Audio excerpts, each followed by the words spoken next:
as we head throughout the week, and that will come with rising temperatures, potentially 30 degrees Celsius. Bye-bye. There will be a light breeze in the morning, leading to a warm front. Boxed heat pumps, sponsors of weather on GB News. We're kick-starting summer with your chance to win our biggest cash prize to date, as there's an incredible £54,321 in tax-free cash to be won. What would you spend it on? A brand new car, the holiday of a lifetime, or just sit back, relax and remove some of those day-to-day financial stresses? For another chance to win, text cash to 63225. One entry costs £2.50 plus one standard network rate message, or text bonus to 63225. 5 entries cost £5 plus one standard network rate message. Go to gbnews.com/win. Entries start at £2.50. Call 0903 686 3232. Calls cost £2.50 plus your network access charge. Or post your name and number to GB14 PO Box 8690 Derby DE1 9TT. UK only. Entrance must be 18 or over. Lines close at 4 p.m. on the 1st of August. Please check the closing time if listening or watching on demand. Good luck. From the school run to the home run, watch a new show for all of Britain. So he can say whatever he wants. A straight-talking show where all voices are heard. And, you know, when are we going to stop talking about smashing the gangs and actually do it? With the stories that matter from every part of our country. There's a bit of a crash landing there for your Chancellor. Bold, fearless and standing up for you. That's me, Martin Daubney, 3 p.m. till 6 p.m, weekdays, here only on GB News. The People's Channel, Britain's news channel. Westminster's full of talk, but out here, it's the real world. Am I allowed to talk now? No, that's it. This is where it matters, real people and real lives. That's what politics is all about. The fact has Trump made a good start? No. Straight answers, no spin, and just a couple of pints. How many fingers have I got up? About 10. So join me for Lee Anderson's Real World every Friday at 7 p.m, only on GB News. The People's Channel, Britain's news channel. You want to know what's really going on in the corridors of power? Labour don't know what to do with you half the time, and that makes you quite lethal in the chamber. Get behind the headlines with Chopper's Political Podcast. Join me, Christopher Hope, as I sit down with the great and the good of British politics. We'll see where this ruling takes us. These are the stories shaping our nation. Chopper's Political Podcast, available now on all platforms. Listen in and stay ahead. It's Patrick Christie's Tonight, and here we do things differently. It's explaining the absolute madness of this, doesn't it? It's explosive. I mean, this is very good. It's lively. 850. Your government sat there short and it did nothing. It's controversial. And the Middle East has been in turmoil since before I was born. It's everything you need to kickstart your evening. Everyone's had their Weetabix tonight. I love to see it. That's Patrick Christie's Tonight, weeknights from 9 p.m. Only on GB News, the People's Channel, Britain's news channel.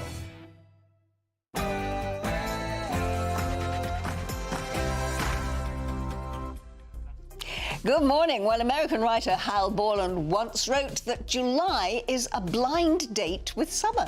Well, on this very first Sunday of the month, I welcome you to our date this morning for the next 2 hours of arts, culture, current affairs and food here on Sunday with Michael Portillo, but for today with me, Angela Rippon.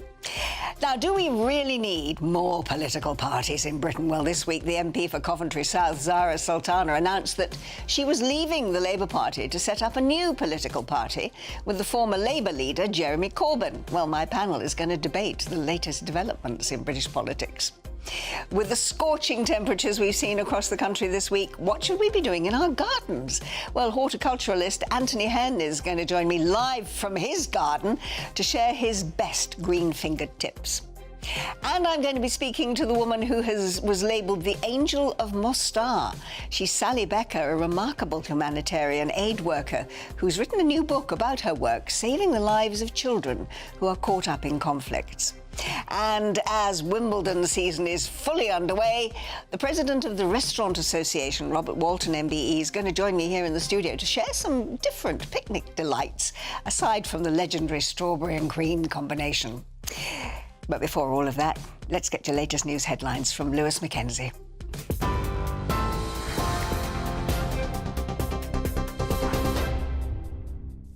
Angela, thank you very much. Good morning. It's just after 11 o'clock. Here are your latest GB News headlines.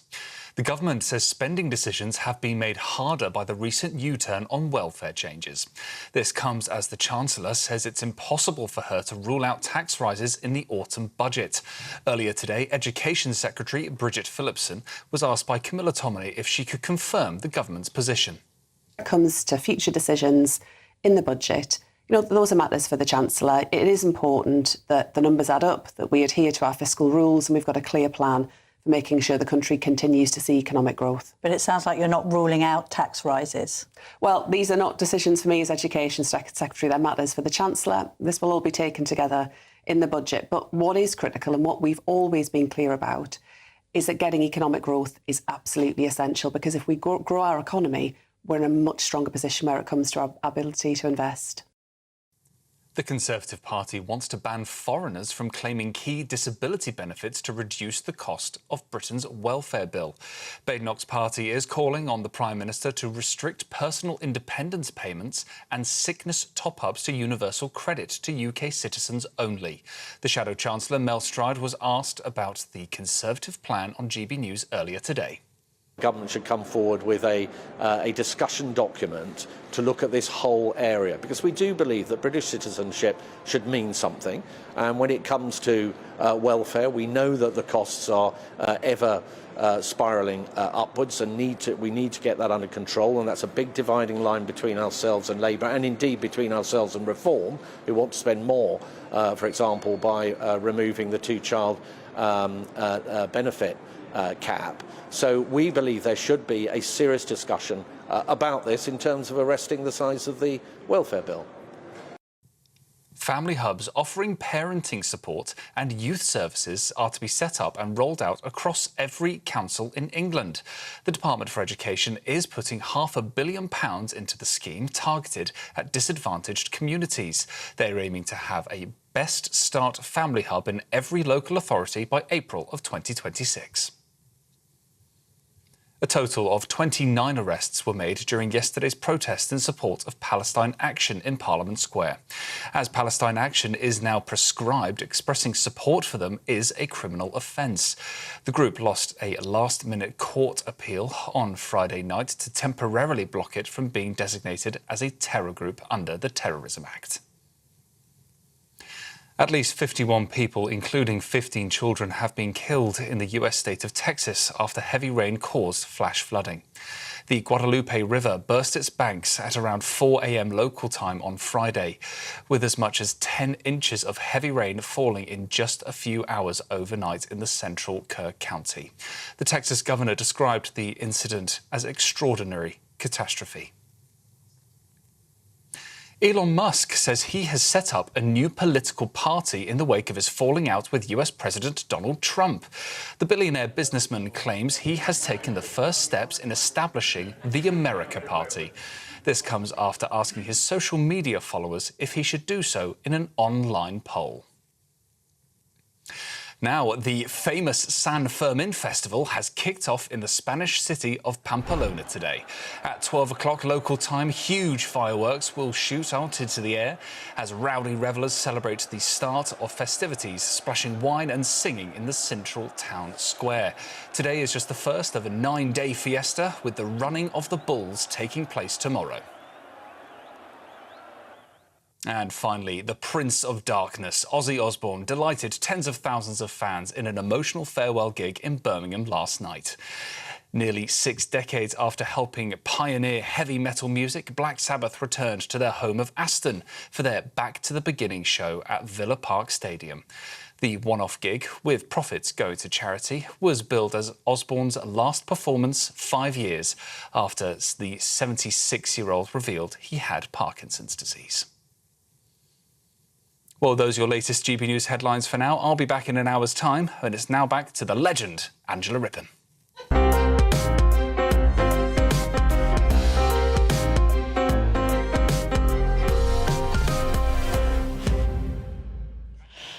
Thanks, Lewis. Great to see Ozzy there rocking away last night. Now, this week, the MP for Coventry South, Zara Sultana, announced that she was leaving the Labour Party to set up a new political party with the former Labour leader, Jeremy Corbyn.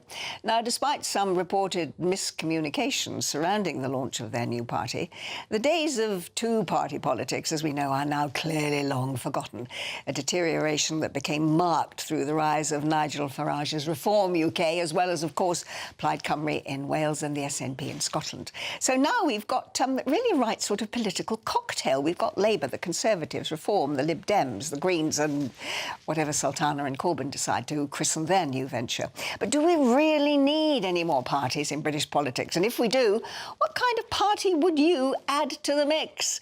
Well, that's what I'd like to ask my panel who've joined me here this morning. We've got political commentator Alice Grant, former Conservative Minister Tom Pursglove and the former Labour Party Chair Baroness Hayter.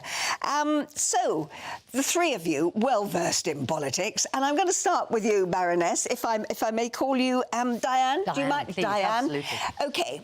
Do we need another party? As much as we need a hole in the head. No, we don't need another party, and I don't think this one's going to go anywhere.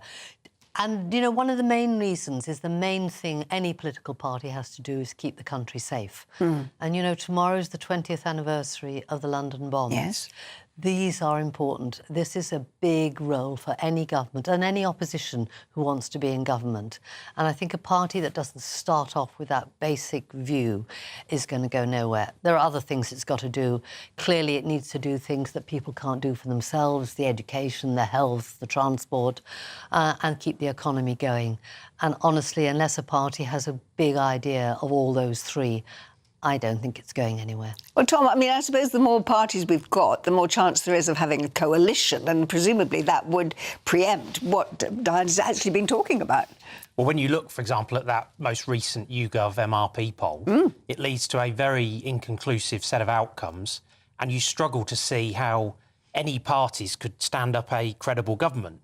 But we also live in very uncertain times, and I think that politics and the mainstream political parties who've held government over recent decades just haven't got to grips with this new reality. I think one of the challenges for us in the Conservative Party is the fact that government is struggling, is having an impact on us. I think the fact that we did so badly at the general election is a bad thing for the government in the sense of not having a hugely well-populated opposition in the House of Commons. So we do live in very, very uncertain political times in a way that is not akin to any other period that I can recall in recent living memory.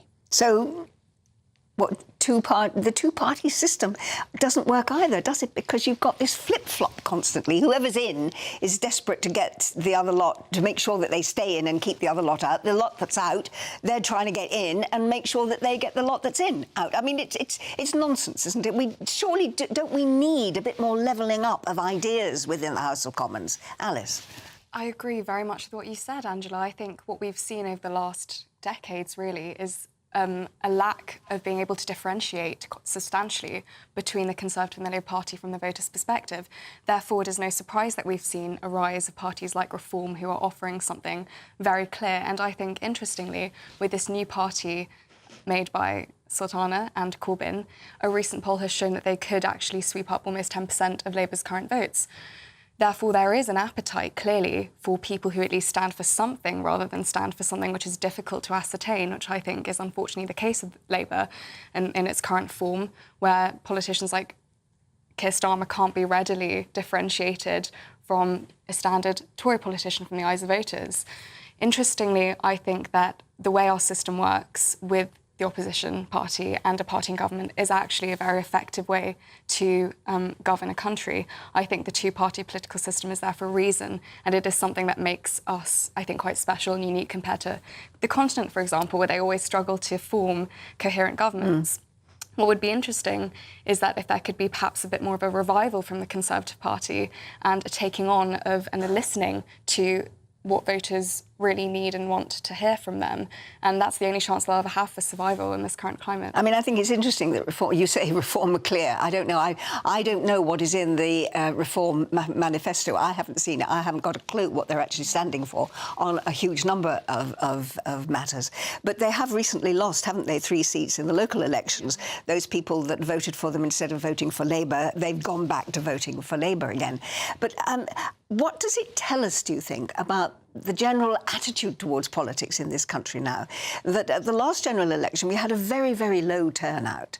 People are becoming totally disenchanted, not just with parties in particular, but politics in general. So what does that tell us about the way in which politicians in general are failing us? It's not just in the UK. I think that's quite important. You know, it's very easy to say, oh, it's Keir or it's Kemi or whatever. Actually, if you look everywhere, that drop in polling is everywhere. Shall we tell them a secret? We were having a coffee outside before we came in. Are we allowed to say that? Yeah, go on. And one of the things I think we both agree on, and I think actually from what you've just said, is the importance of a good opposition. I think it's good for government for 2 reasons. One is it keeps government on its toes, but the other, the opposition must always be ready and preparing to come into government. Yeah. And the problem with reform, I think it is offering not something that people understand. It's offering what appear to be easy answers, and that is a real danger, because it would disappoint people if people think that the world as it is, with its complexity, with its wars going on, with the economic challenges, with the environmental challenges, with mass migration, if anyone thinks there's something easy, then they will be disappointed if they vote for reform, because it isn't easy. So I think that the established parties, if you like, have to really think about how we can help people understand that there are not quick solutions to actually quite complicated. It's interesting, of course, because the Labour Party were in opposition for 14 years and they've come into politics clearly totally unprepared, because everything that's happened in the last year suggests that they didn't actually manage to come in and from day one do all the things that they'd promised to do. But they weren't totally unprepared. Just to say, you know, we've done quite a lot of good things. I'm not saying not as there've been no prepared lessons, as they should have been. But I think totally unprepared isn't correct. Not as prepared as they should have been. But I mean, is there an anxiety here that, as we've seen in Europe, that politics are becoming polarised? They're going to the hard right, they're going to the hard left. Is that what happens when we have this two-party system? That when neither party is satisfying the electorate, you end up with a vacuum and you cannot be sure of what's going to fill it. I mean, what do we think a Corbyn new party would achieve? Well, I actually think that you're right, but I'd go a little bit further than that. So I think one of the big challenges that we have got to come to terms with is this issue of broken promises and U-turns and trust. And we've got a falling public trust in our institutions and in our democracy and the outcomes that politics delivers. But also this inability often to explain difficult choices, to unpack the complexity of a lot of the big issues that our country faces are not easy to solve. And often it is politically advantageous to try and boil them down in really simple terms to get them across as sound bites that capture news coverage or that is easy to present on social media. In other words, be economical with the truth. No, I wouldn't put it in those terms, but I just think not being as candid with the public about everything that decisions involve, what they mean, what the pounds, shillings and pence of that look like, what the choices are. We often don't get that across in some of the coverage and in some of the social media content, and I do think that is eroding public trust. But I also don't think we can be complacent about these challenger parties. People sort of thought that in advance of those local elections that the whole reform polling was theoretical. That became very real on the 1st of May, and I think the same applies to the Liberal Democrats who are on the march as well as the Greens. But isn't that the problem? That people will just vote for a change for the sake of it because they're fed up with the other two parties without even necessarily knowing what they are voting for. I mean, what are Sultana and Corbyn going to stand for? That's very interesting. I think, firstly, the answer is certainly not less transparency with the electorate, who are sort of desperate for real answers and real facts, but actually more. Interestingly, the vacuum which you identified, I feel, is possibly leadership, and I think is actually very much leadership. The reason why parties like Reform are doing so well, and even parties like Jeremy Corbyn's new party has the potential to do very well, is name recognition and strong leadership, or at least perceived that way. So someone like Farage, I agree, I think reform presents many problems in terms of their ability to actually deliver on anything they're able to say, because of course Nigel Farage is a one-man vehicle and the Reform Party is a one-man vehicle. So question as to how they're actually going to be able to run the country. However, at least a voter is very clear on what Nigel Farage represents and who he is. So when it comes to ticking that cross in the ballot box, no wonder they're doing so well, because he's very clear. And the thing is that at the moment we have a Conservative Party that don't have that same energy and that same leadership and, of course, name recognition. I mean, the last Conservative leader to do incredibly well was Boris Johnson with his 80-seat majority. And I think we can see how those two things are clearly there. Leadership, name recognition, and an ability to have a very clear message, get Brexit done, which obviously resonated with voters at the time. Well, I think we have several weeks before we discover exactly what Sultana and Corbyn are going to do and who is likely to follow them. But interesting points of view from every one of you. Thank you all very much indeed. Diane, Tom and Alice, thank you. And you'll be joining me at the head of the next hour of the programme at 12 noon, won't you? Look forward to seeing you then. Thank you. Well, following a week of soaring temperatures, we've got the coolest cash prize of the summer to be won. It's a totally tax-free £54,321, which is up for grabs in our latest Great British Giveaway, and it could be yours. Here's all the details that you need.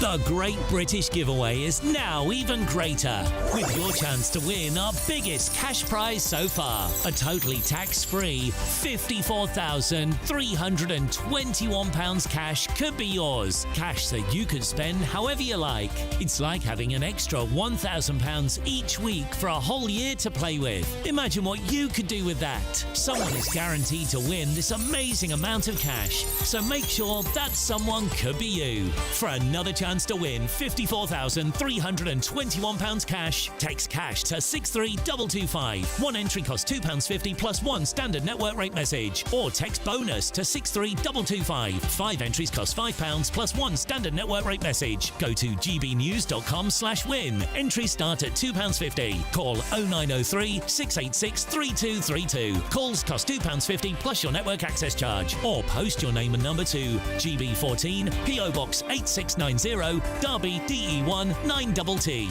UK only. Entrance must be 18 or over. Lines close at 4 p.m. on the 1st of August. Please check the closing time if listening or watching on demand. Good luck.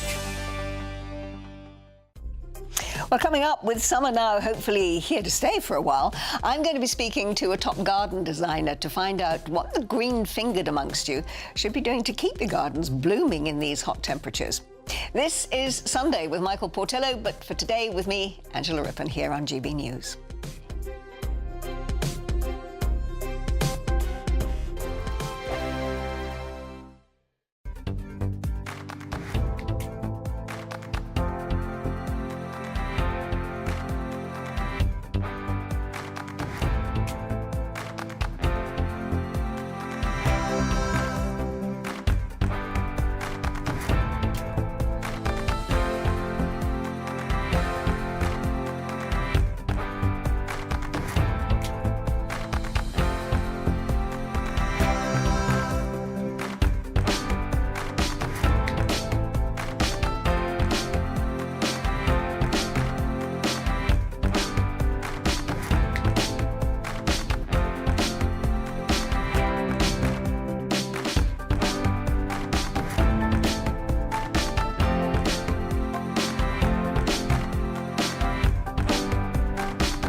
Join me, Nana Akweer, for an informative, interactive news programme with a difference.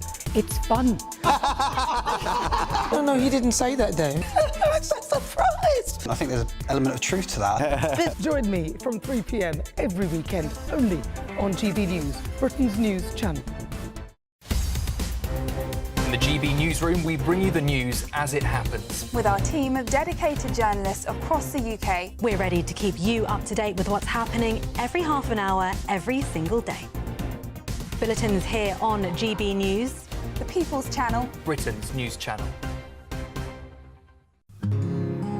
This is our country, and we think it's amazing. From high tea to the high street, we love it all. Even the rain, we like that too. There's nowhere else we'd rather be. That's why we're here to be the fearless champion of Britain, its voices and its values. Because we are GB News, the People's Channel, Britain's news channel. At GB News, we love to hear from you, our loyal community. So drop us a line at gbnews.com/yoursay. There you can talk to each other and also to the presenters live on air. gbnews.com/yoursay, because GB News is your channel, Britain's news channel.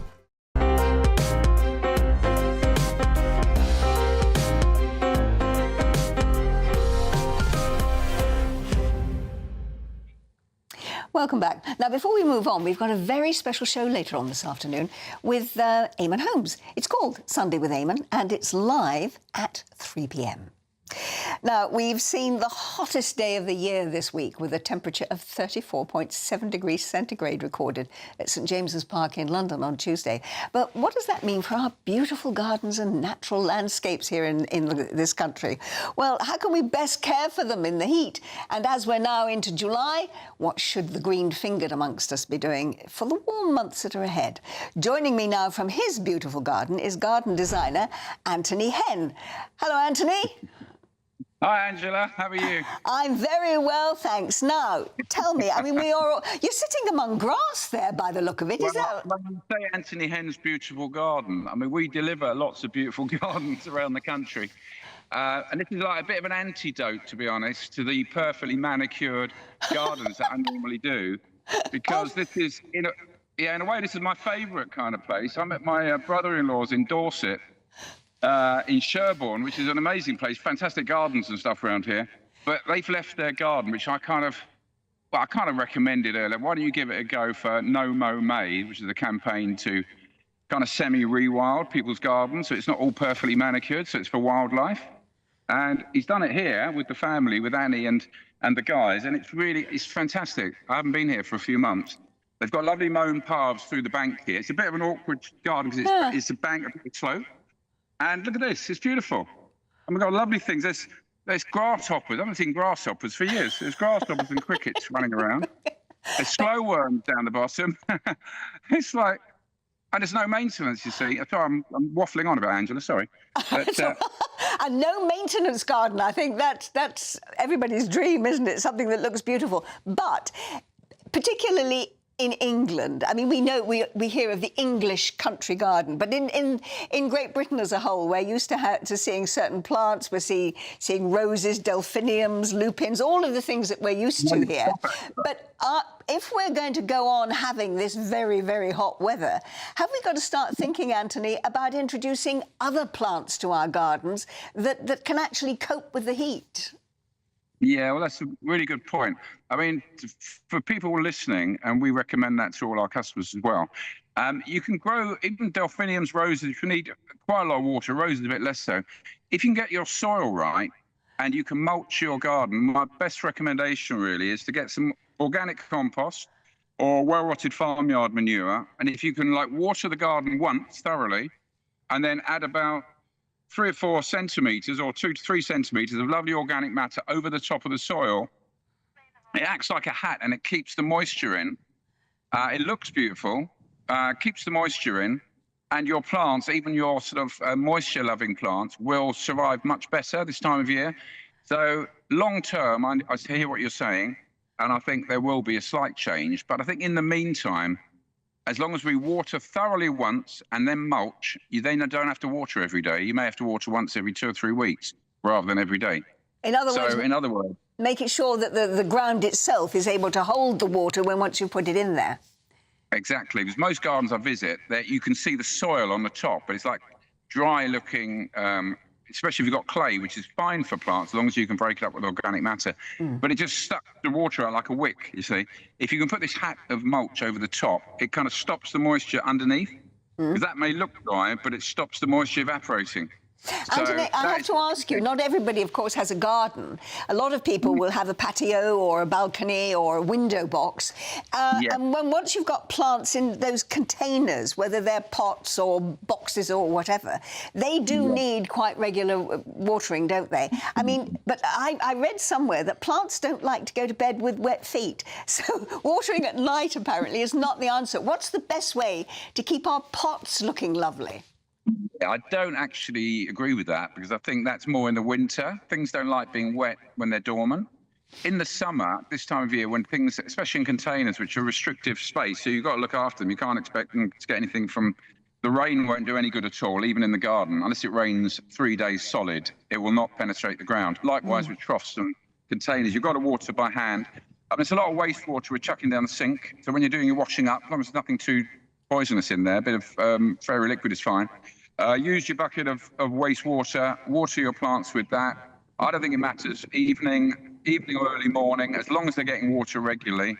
And then choose plants like we've got around us, like these all native grasses and, you know, some basically wild flowers which don't need moisture. But if you go for like ornamental grasses and plants with small leaves, like alpines, olive trees are great on patios and places which don't need too much water.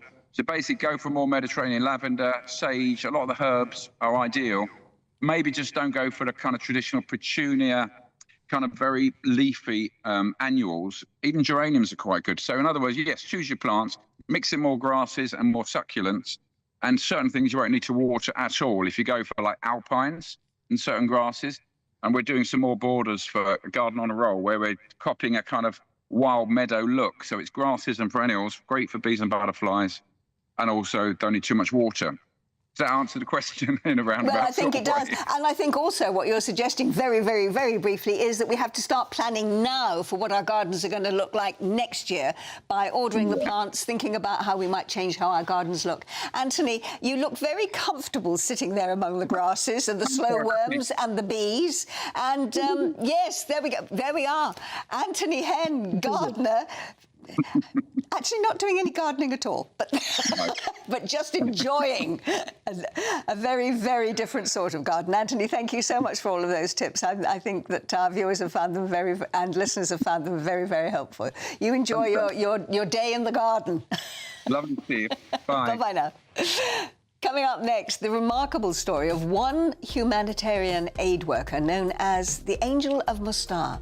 Sally Becker is what she's called, and she's written a book about her incredible work, and she's going to be joining me shortly here on Sunday with Michael Portillo. But for today, with me, Angela Rippon, here on GB News.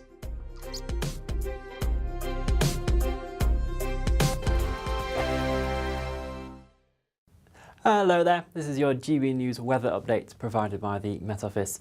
If you are heading to Wimbledon today, we could see some thundery showers around throughout the first parts of this afternoon, or because low pressure is in charge across the UK, providing a reasonably unsettled theme, and it's particularly this front pushing southeastwards across England that is already providing some quite heavy pulses of rain.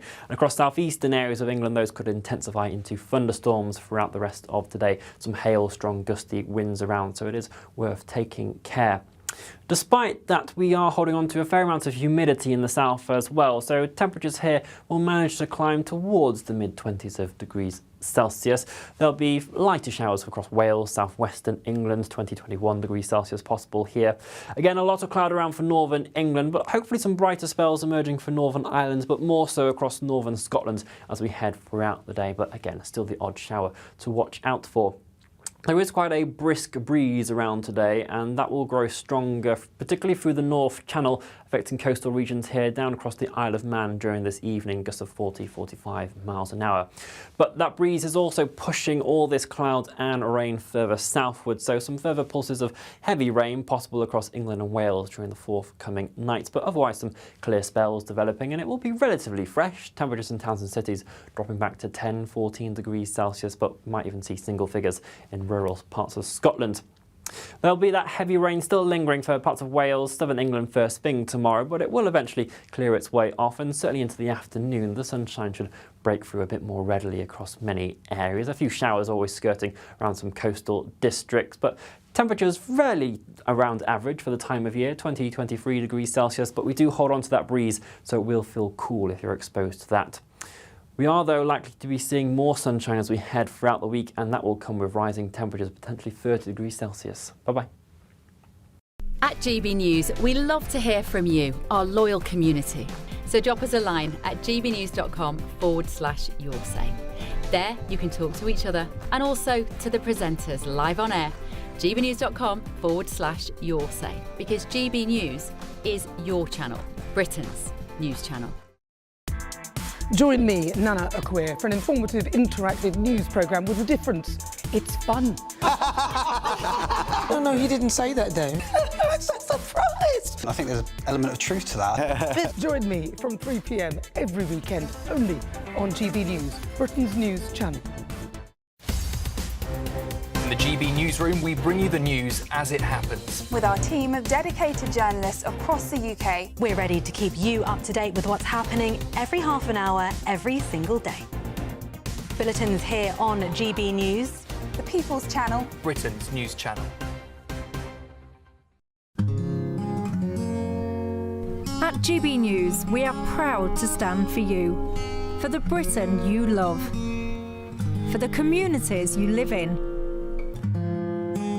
That's what makes us the fearless champions of Britain. Its voices and its values. Because we, at GB News, the People's Channel, Britain's news channel.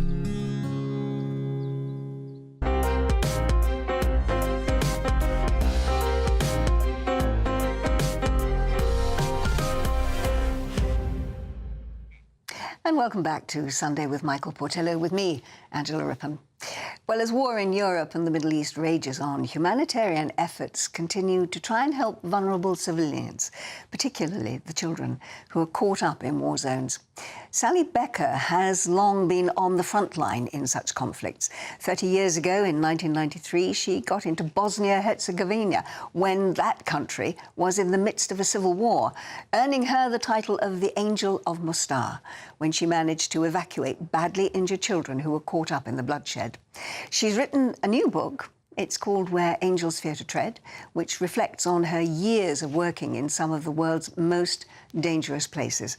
And I'm delighted to say that Sally is joining me now from her home. Sally, a very good afternoon to you. Thank you so much for joining us. Hi, nice to see you. Sally, I think that all of us at the moment are finding that the news is just dominated with scenes of devastation, destruction in Ukraine, of course, in Gaza, and a conflict that perhaps doesn't get quite so many headlines, but the terrible things that are happening in Sudan at the moment, where there is a disastrous war happening. I think it affects every one of us. But for you, it must be like watching a horror film unravelling, a film in which you are desperate to make a positive commitment. Yes, every time, actually, every time I see the news and there's another conflict, and there are so many, I feel I ought to be doing something, just because I've done it before and I know that I've, made a difference here and there. So it's basically my life's work now.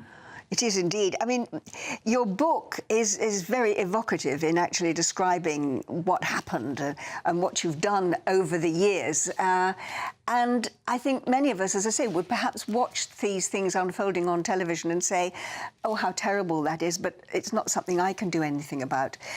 Just explain what it was that happened, what the television programme was that made you not just think, isn't that awful, but that actually you can get up and do something positive to make a difference. Well, I was working as an artist in Spain, and I saw a news report coming out of Bosnia. It was from Sarajevo. And to be honest, I didn't even know where Bosnia was at that time. But I saw a young woman trying to cross the road with her little boy, and there were snipers operating in the area. She was obviously very frightened, and she suddenly saw the film crew. And she came over, looked straight into the camera, And she said, "Why is no one helping us?" And I felt like she was talking to me. And that message came across, but what was it that actually made you think, actually, I can do something here? And having made that decision, how did you set about doing it? So I actually thought I'd go out there and help out in a refugee camp or something for 2 or 3 weeks. I had no idea that I'd end up still doing it 30 odd years later. But once I got there, I was taking aid to the hospital in West Mostar, which was controlled by the Croats. And one day a UN officer came to see me and said, "You're the only international aid worker allowed in that area. Could you help us get permission to bring out a child from the other side, from the east side of Mostar, where 60,000 people are trapped?" No aid had gone in for 3 months. Nobody had been evacuated, and these people were dying for want of the most basic medical supplies. So I went to see the head of the local military health authorities, told him about the child, and he said, "You can bring out all the sick and injured children and their mothers." And that was it. Well, you brought them out, and you've been, as you say, for 30 years you've been doing it in other war zones and other areas of conflict. How do you get treatment for these children in particular? I mean, there's a wonderful description in your book where you say when you went first of all into Mostar, and the smell of decay, the smell of blood, finding a young girl of 16 who'd had to have a leg amputated without any anaesthetic, children whose bodies were absolutely destroyed. How do you then get those children treated? Who are the doctors that are working with you? So back then, I didn't know what to do. I just knew I had to get them out somewhere safe. And I was able to take them in my ambulance, and I kept coming back for more kids. And then I would pass them over to the UN, who would then fly them to various countries for medical treatment. But later, for example, in Mosul, I was working with a paediatrician in the city. ISIS were fighting the coalition forces, and my job was to go to the front line with an ambulance, pick up the injured kids and their families, bring them to our little paediatric unit where he would treat them. And some of these kids, he just wasn't able to help because they had complex injuries or complex diseases.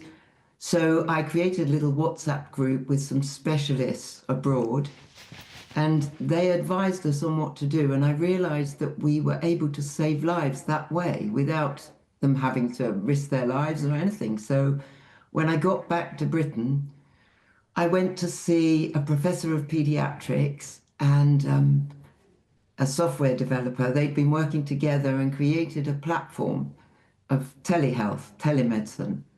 And together we created this app, which we have called Save a Child, which connects specialists around the world with doctors and medics treating kids in areas of conflict. And they give them advice, and we've been able to help save thousands of lives that way. That's extraordinary. Obviously, I still have to go to places, but a lot of our work now is remote. That's absolutely wonderful. Sally, I know you're about to go off to Syria, aren't you? What are you hoping to achieve there? The aim is to make this app available there in Syria to remote areas, besieged areas. I mean, fortunately, there isn't an actual war raging at the moment, but there are pockets. But there are these clinics who just don't have access to paediatric expertise. So I'll show them how to use the app, and then hopefully they'll use us the same as they're using us in Afghanistan and other areas. In other words, just that one television programme that has sent you on this 30-year journey has now put you in a position where you can make experts, paediatricians, doctors all over the world available to children and probably to their parents as well, in whatever area of conflict there is in the world. Sally, I think I had the pleasure of presenting you with an award as an outstanding woman, and I think everything that you have done in the last 30 years and everything that you are planning to do in the future and that you have achieved now with this app really does single you out as a very exceptional woman. So travel safely when you go to Syria, and thank you for all that you do. Thank you, Sally, for joining us this morning. Thank you very much. Sally Becker there and if you want to read her story, as we say, her book is called Where Angels Fear to Tread. Well, it's time now for our daily reflection. The GB News Daily Reflection. Hi, my name is Jordan and I'm a vicar in the Church of England. Over this week we are going to be exploring one of Jesus' most famous parables. A parable is a story which demonstrates a deeper spiritual meaning, and it's found in Luke 15. It's called the parable of the prodigal son. The story begins. A man has 2 sons. The younger asks for his share of the inheritance, which is basically like wishing his father was dead. The father shockingly gives his son the inheritance, and he runs off with it to a distant land. Whilst there, he splurges it all. A famine breaks out, and in desperation, he gets a job feeding the pigs. In the squalor of his suffering, he realizes his great mistake. As the famous Coldplay song says, when you get what you want, but not what you need. Sometimes, getting what we want is the worst thing for us, as is the case in this story. But other times, when we don't get the job we want, or we miss out on that great opportunity, it might not be what we need. As Christians, we believe God always gives us what we need and offers what is good for us.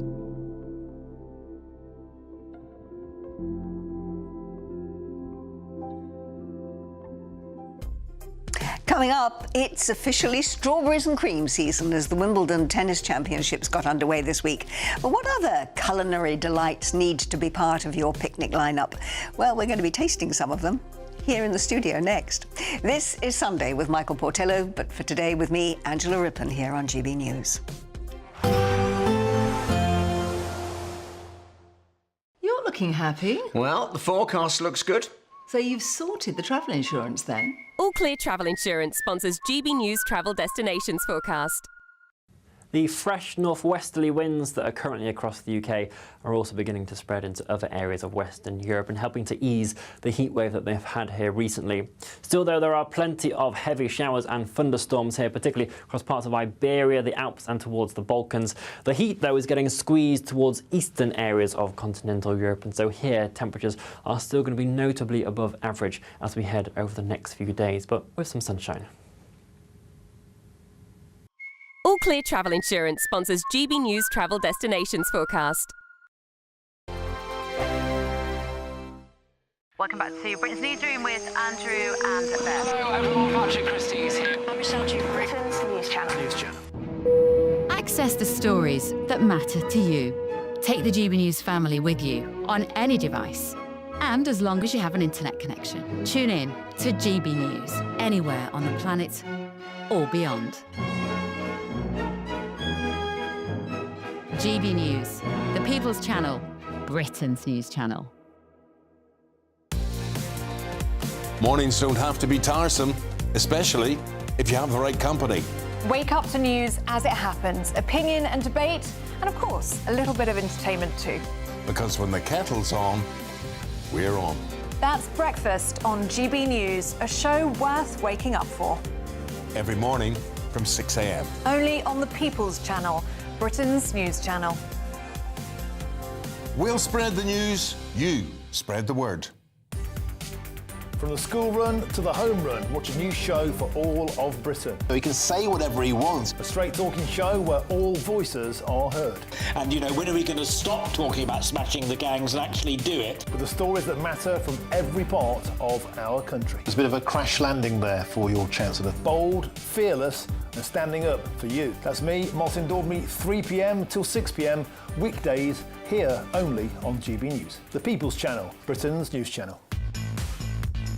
5 hosts, 5 opinions, 5 fearless debates, 5 unfiltered takes on the day's news. 5 reasons not to be anywhere else on Saturday night.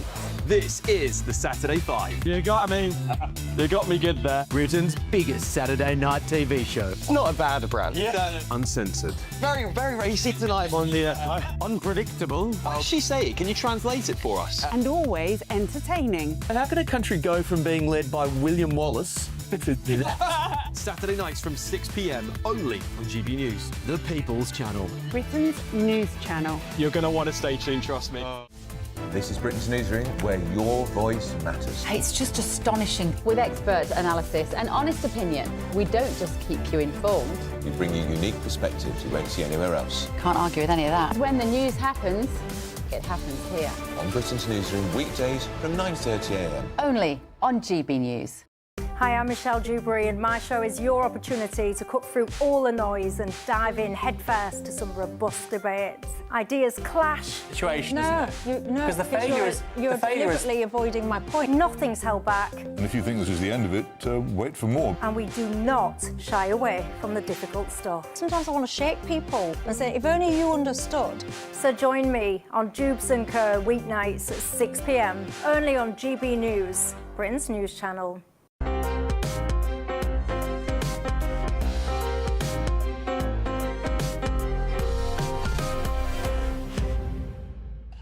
Welcome back to Sunday with Michael Portillo, with me, Angela Rippon, for today. Now, Wimbledon is in full swing at the moment, and as usual, there are strawberries and cream out in full force. But what other picnic staples should we be buying as we settle down to watch the championships in glorious sunshine? Well, the president of the Restaurant Association, Robert Walton, MBE, joins me now, but we've also got strawberries, cream, scones, jam, we have it all champagne. here. It's all here. You brought a picnic into the studio, Robert. We've got it. I love this little dish here, what we found. It's got a crown on, which is perfect lovely for Wimbledon. Now, strawberries and cream. I mean, I know it's summer and it's Wimbledon and it always happens, but they have become associated with Wimbledon. Well, really, I mean, strawberries and cream seem to be Wimbledon, don't they? Yes. And you know, there's a few statistics which I think we should have. How many strawberries are sold? How many strawberries? 1.9 million strawberries. That's individual strawberries? Individual. Not I punnets? counted 140,000 punnets. 38 tons of strawberries. Wow. 38 tons of strawberries. So it's a lot of strawberries. But the wonderful thing about Wimbledon is they've just kept the price. They've just tweaked it a little bit. Well, apparently they've tweaked it a bit. I heard... only 20p. So it went from £2.50, which I think is amazing value, yeah, to £2.70. So I think that's pretty good value, don't you? Well, that's... I mean, yes. Considering in this world of where we live. Are you not allowed to take your own strawberries to Wimbledon? Well, I don't think you could probably take them in, but I think you can probably do them on Henman Hill and all around all the picnic areas where you can have, and you can then have your scones, of course, which is another wonderful part of Wimbledon. Very West. So, are we scones or scones? I'm scones. Are we scones? Are we Cornish or are we Devon? We are definitely. I'm Devon. You're I Devon. always put the cream on first with jam Cornwall. on top. That's Cornwall. That's Cornwall, is it? Well, that's what I do. I do. But I live in Devon. Yes. So I'm doing it the wrong way. Are you? I live in Devon, which is jam and then cream. Right. I don't see the point of putting the jam on because the cream's like the butter. Anyway, that's the thing being. I mean, how can we tell that our strawberries are going to be really sweet and juicy? Because what I've Devon discovered... is cream first and then jam. Yeah. I'll make sure I get all that right, seeing as I live there. What I've discovered over the years is that they can get a bit woody, can't they, at this time of year? How do we know we're getting them lovely and juicy? Yeah. So, I mean...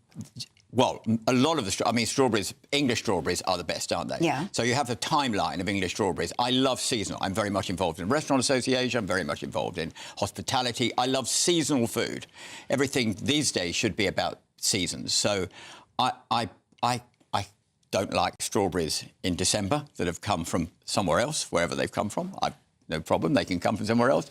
But if you really want beautiful, sweet, and this year with the sun that we've had, early sunshine, we've had these incredible strawberries, this big English strawberries. So we've got a gorgeous selection of strawberries, so by all means have one. We've also got some champagne. Do you know how many bottles of champagne are sold at Wimbledon? Oh, thousands. 30,000 bottles of champagne. Crikey. Which is not bad, is it? Well, it's lovely to have a picnic, of course, at Wimbledon, but picnics are very much part of British summers, aren't they? Totally. And I mean, these days, I suppose you can get just about anything for a picnic in a supermarket, in a food store. Yeah. Have we lost the art of making our own food for Well, picnics? I think it's very easy, isn't it? You can go, as you say, pick up your picnic, literally from, as you say, a supermarket. Isn't it wonderful? I mean, scones are not difficult to make, to be quite honest. Scones or scones. But to really make some egg sandwiches with cress, I mean, it's not difficult, is it? So I think we should really try and do as much as we can if we're having a little afternoon tea picnic somewhere. But isn't it gorgeous to take a little hamper? But go anywhere. You can go sitting in the countryside, a little hamper, a couple of glasses, a few plates. But not just to go out. I mean, isn't it fun to have a picnic at home, perhaps? Having an afternoon tea at home. Afternoon tea is so popular now. It seems to have had a regeneration, afternoon tea. I mean, you just look in London restaurants, but look at restaurants all over the country now. And at afternoon tea, everyone wants to take their mum out or go out or just a couple and go and have afternoon tea. Go and have it everywhere. Yeah. Every day. But sit in your own garden, sit in your own sitting room and have a little picnic. Why not? Has continental Europe or other places that can guarantee their summer weather, are they better at doing picnics than we are? I don't think... Well, it's a different picnic, isn't it? Isn't a British picnic an English picnic? Isn't it a wonderful thing? I don't know whether it's the same picnic. I mean, it will be a very continental picnic. Oh, it'll probably be pizza. Well, it might be, you know, lots of chorizos and lots of other things, which is equally be wonderful. Yes. But I think there's something so quintessentially British about. But isn't there something wonderful about eating in the open air? Gorgeous. Love it. What is it, do you think, that makes us enjoy it that much more? Well, probably because... I mean, not if a wasp or a bee comes around. Or, no, not many wasps this year yet. I haven't seen any. But I suppose it's all to do with the weather, isn't it? You know, we're always talking about the weather. So the fact is that when we have the sunshine, which we've had plenty of this year so far, so it's been amazing, we want to sit outside and a barbecue, a picnic, afternoon tea. It's perfect, isn't it? Yeah, I think what is wonderful about our warmer British summers is any city, anywhere, any town in Britain now, you find more and more people, more and more restaurants are providing tables outside. Oh, very people much, do like to be outside. Yeah. And so, as we say, we've got Wimbledon, so we automatically think of strawberries and cream. We do. But I suppose we can sit at home and watch the telly. Of course. With a plate of strawberries and cream, and that gives us the atmosphere, do you think? We could sit, absolutely, absolutely. And, of course, COVID changed a lot of the eating spaces outside. So a lot of the places that you couldn't eat, you can eat now. And that's just remained there. So, hence, you've got all these new eating areas. And if we keep this beautiful weather, then people want to eat outside. We do. We do. Wonderful. We haven't eaten any strawberries. We haven't, but I think we're going to, Robert, because we're going to go into a commercial break now, and I'm going to be diving into them. Robert, thank you very much indeed. Thank you very much. It's a pleasure. Enjoy your strawberries and cream, even if you're watching tennis on the telly. That concludes the first hour of the show today, but please do rejoin me at noon. My panel will share what they would do to rebuild the NHS following the government's 10-year plan that was unveiled this week. We'll also delve into the theatrical highlights of the week with Stefan Kyriasis. Possible evidence of a Roman villa has been discovered in a small Gloucestershire village. I'm going to be speaking to the dig's site manager. And a brand new book attempts to uncover the truth behind the death of Marilyn Monroe. One of its authors is going to share more with me here on Michael Portillo with, for today, me, Angela Rippon, here on GB News. See you in a minute.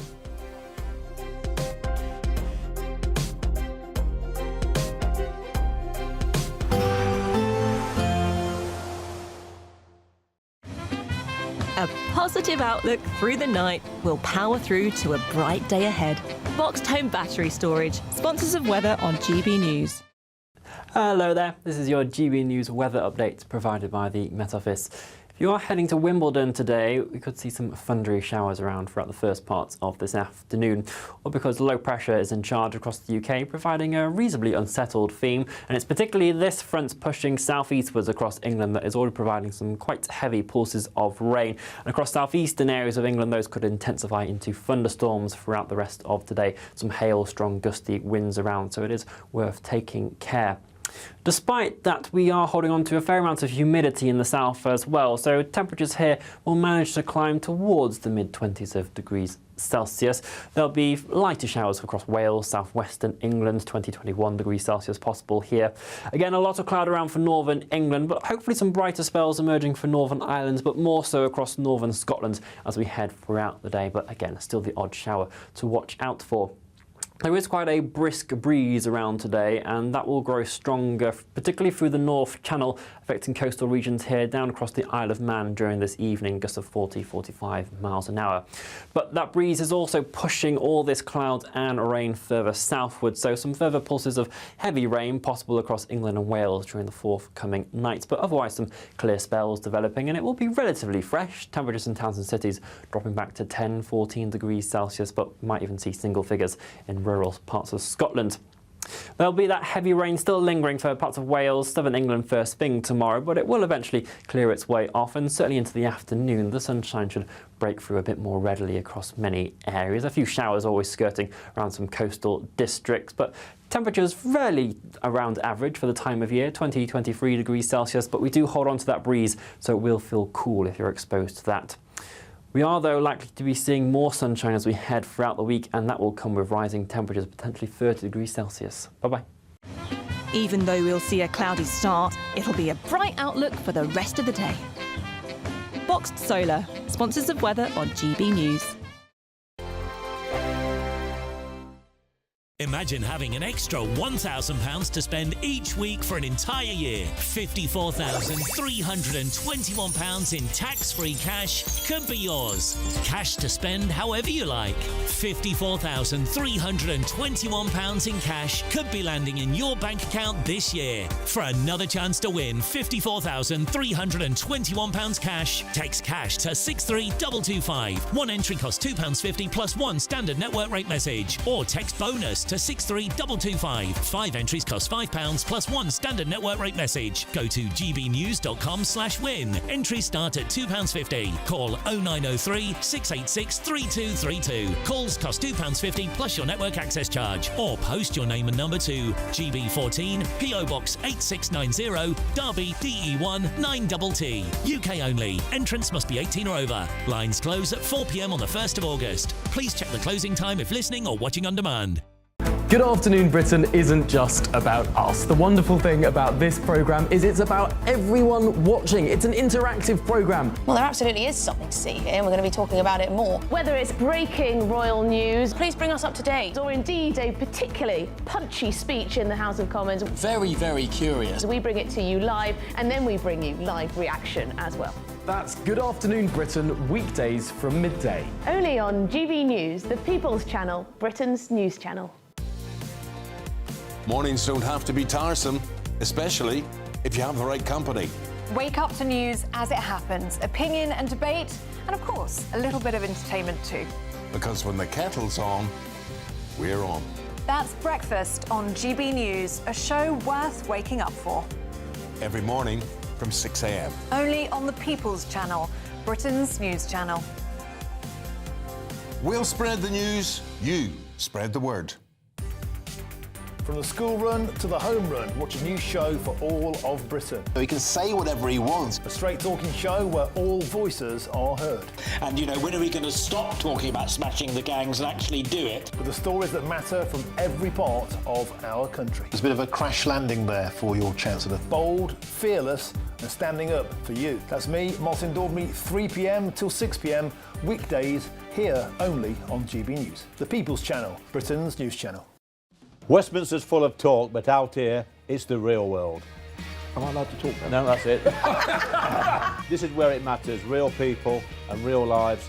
That's what politics is all about. In fact, has Trump made a good start? No. Straight answers, no spin, and just a couple of pints. How many fingers have I got up? About 10. So join me for Lee Anderson's Real World every Friday at 7 p.m, only on GB News. The People's Channel, Britain's news channel.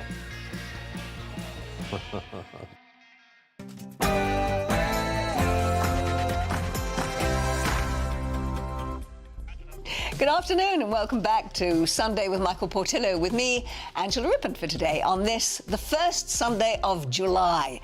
Now, Charles Dickens described summer in Oliver Twist as the prime and vigour of the year, when all things were glad and flourishing. Well, you are most welcome to another hour of vigorous conversation on politics, theatre, history and current affairs.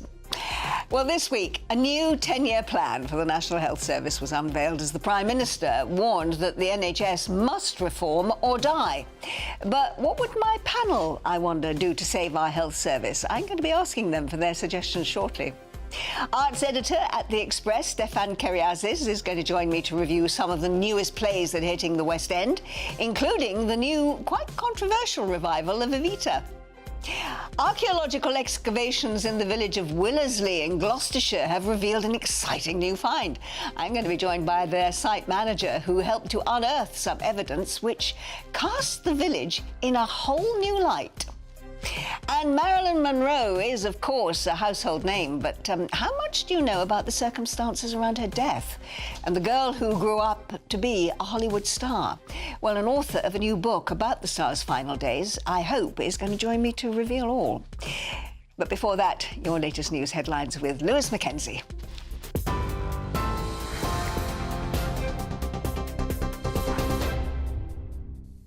Angela, thank you very much. Good afternoon. It's just after 12 o'clock. Here are your latest GB News headlines.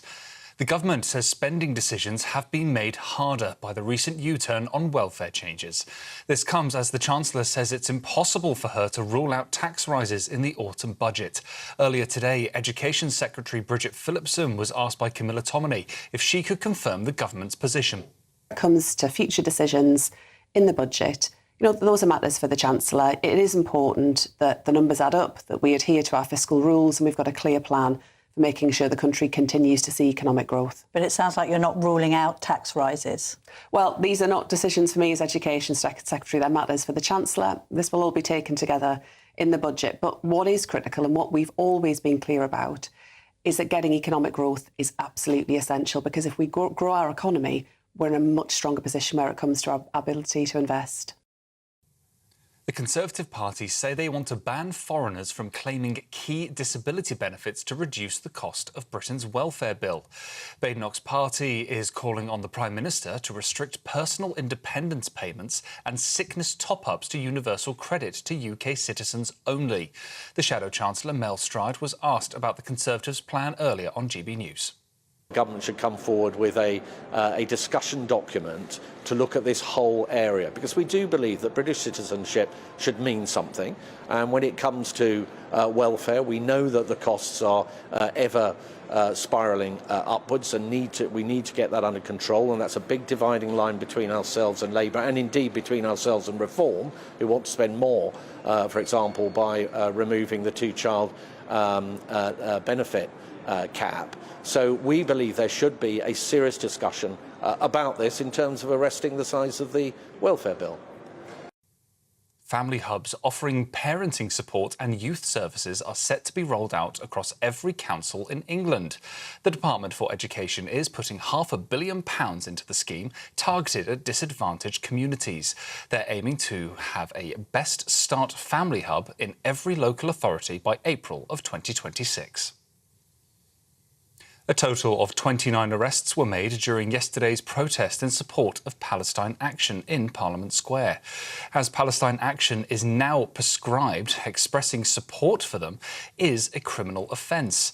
The group lost a last-minute court of appeal bid on Friday night to temporarily block it from being designated as a terror group under the Terrorism Act. At least 51 people, including 15 children, have been killed in the US state of Texas after heavy rain caused flash flooding. The Guadalupe River burst its banks at around 4 a.m. local time on Friday, with as much as 10 inches of heavy rain falling in just a few hours over the central Kerr County. The Texas state governor has described the incident as an extraordinary catastrophe. Staying in the States now, Elon Musk says he has set up a new political party in the wake of his fallout with US President Donald Trump. The billionaire businessman claims he has taken the first steps in establishing the America Party. This comes after asking his social media followers if he should do so in an online poll. The famous San Fermin festival has kicked off in the Spanish city of Pamplona today. It's just the first day of the 9-day fiesta, with the running of the bulls taking place tomorrow afternoon. And finally, the Prince of Darkness, Ozzy Osbourne, delighted tens of thousands of fans in an emotional farewell gig in Birmingham last night. Nearly 6 decades after helping pioneer heavy metal music, Black Sabbath returned to their home of Aston for their Back to the Beginning show at Villa Park Stadium. The one-off gig, with profits going to charity, was billed as Osbourne's last performance 5 years after the 76-year-old revealed he had Parkinson's disease. Well, those are your latest GB News headlines for now. I'm Lewis Mackenzie. Now it's back to Angela.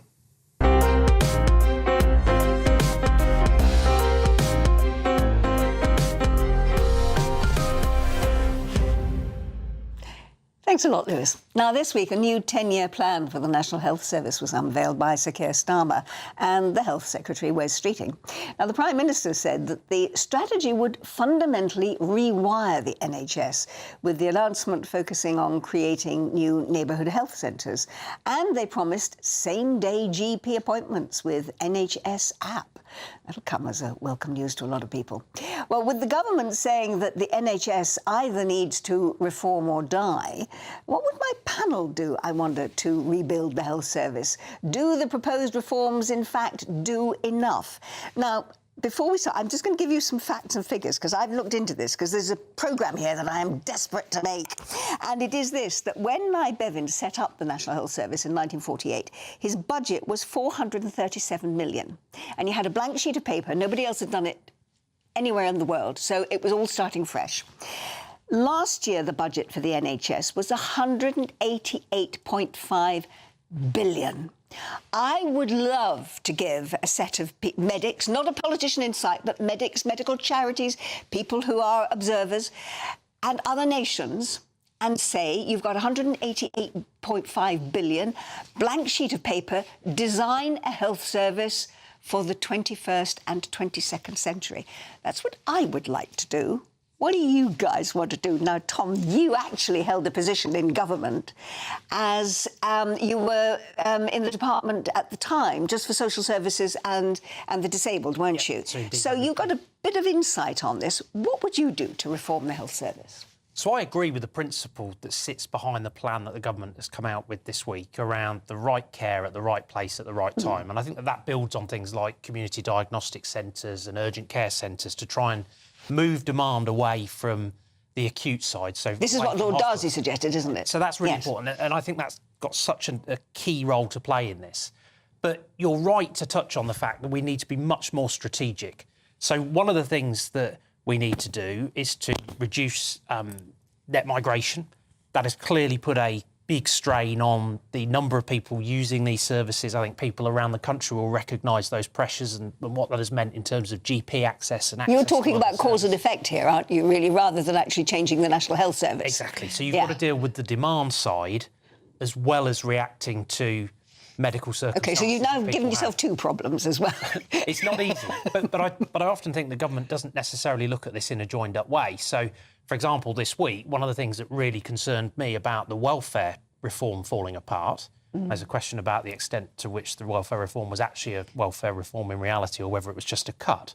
But actually, the principle of welfare reform is really important because work is a determinant of better health outcomes for many people. Getting people closer to the labour market, being part of something is really important for mental health, being able to support oneself, all the benefits that brings to families. And I think particularly when it comes to mental health, work has got such an important role to play.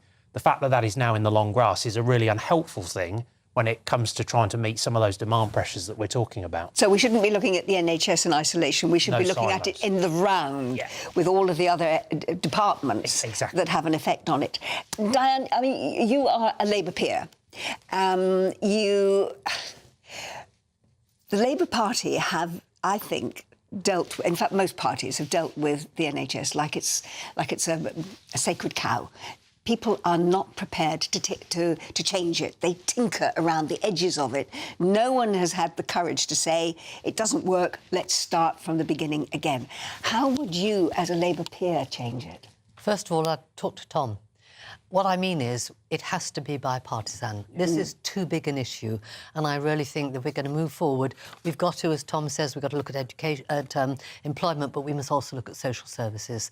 And incidentally, we need immigration for that, for the social service side. But we need to talk. For the Labour, We know the parties have got to have a joint approach. But I'd just like to say happy birthday, because, of course, yesterday was the 77th birthday of the NHS. And it was also the 80th birthday of the Labour victory in 45. Now, that's important because there was 3 years between the two. So we think of the NHS as happening instantly. It took 3 years to do. So one of the things is we shouldn't do it too fast. But going back to that 3 years, there was a big debate. Should it be run by local authority or should it be run nationally? And Bevan won, and it was national. But actually, this plan is going back much more locally, and I think that's good. And it needs to move to prevention. We should look at alcohol misuse. We should be putting up the tax on things like that. We should be doing something close to your heart, which is lots of exercise and dancing and keep fit. We've got to take responsibility for our health. We should be doing more about good housing and jobs, as Tom says, because that's what makes for good health. So we can't just look at this just as a national health service, national medical service, but as a national health service.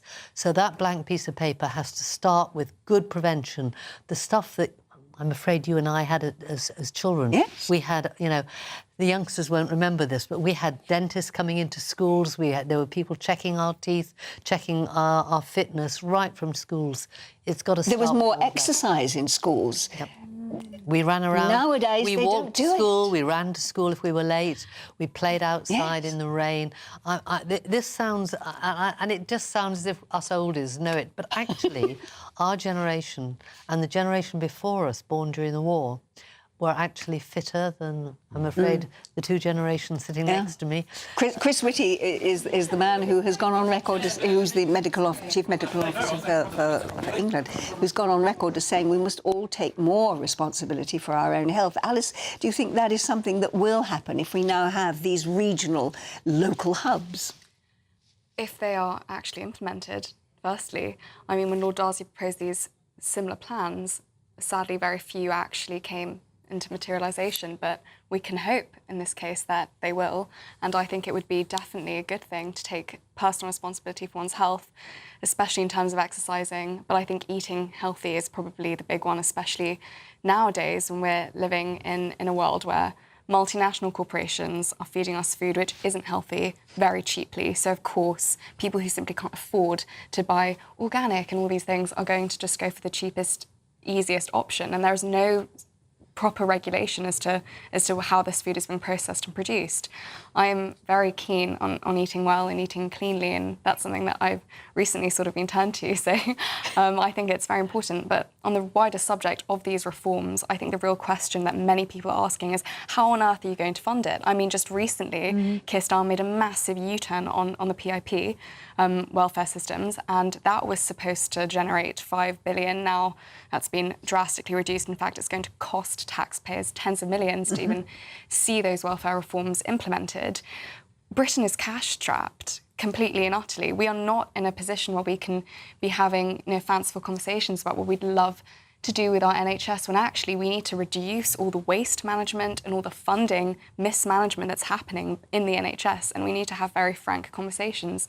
I mean, obviously, I dearly love our National Health Service, and the people who work there have done so well, but in fact, a lot of these reforms are a bit odd, and I wonder what doctors and medics would think. I mean, something proposed by West Streeting was the idea that patients should be the ones deciding whether their medical professional gets paid in full for their services, which would create very, very strange issues if you get to decide how much your doctor's being paid. What would then happen in terms of being, operations and medicines being given, and that could be complexities as to incentive there.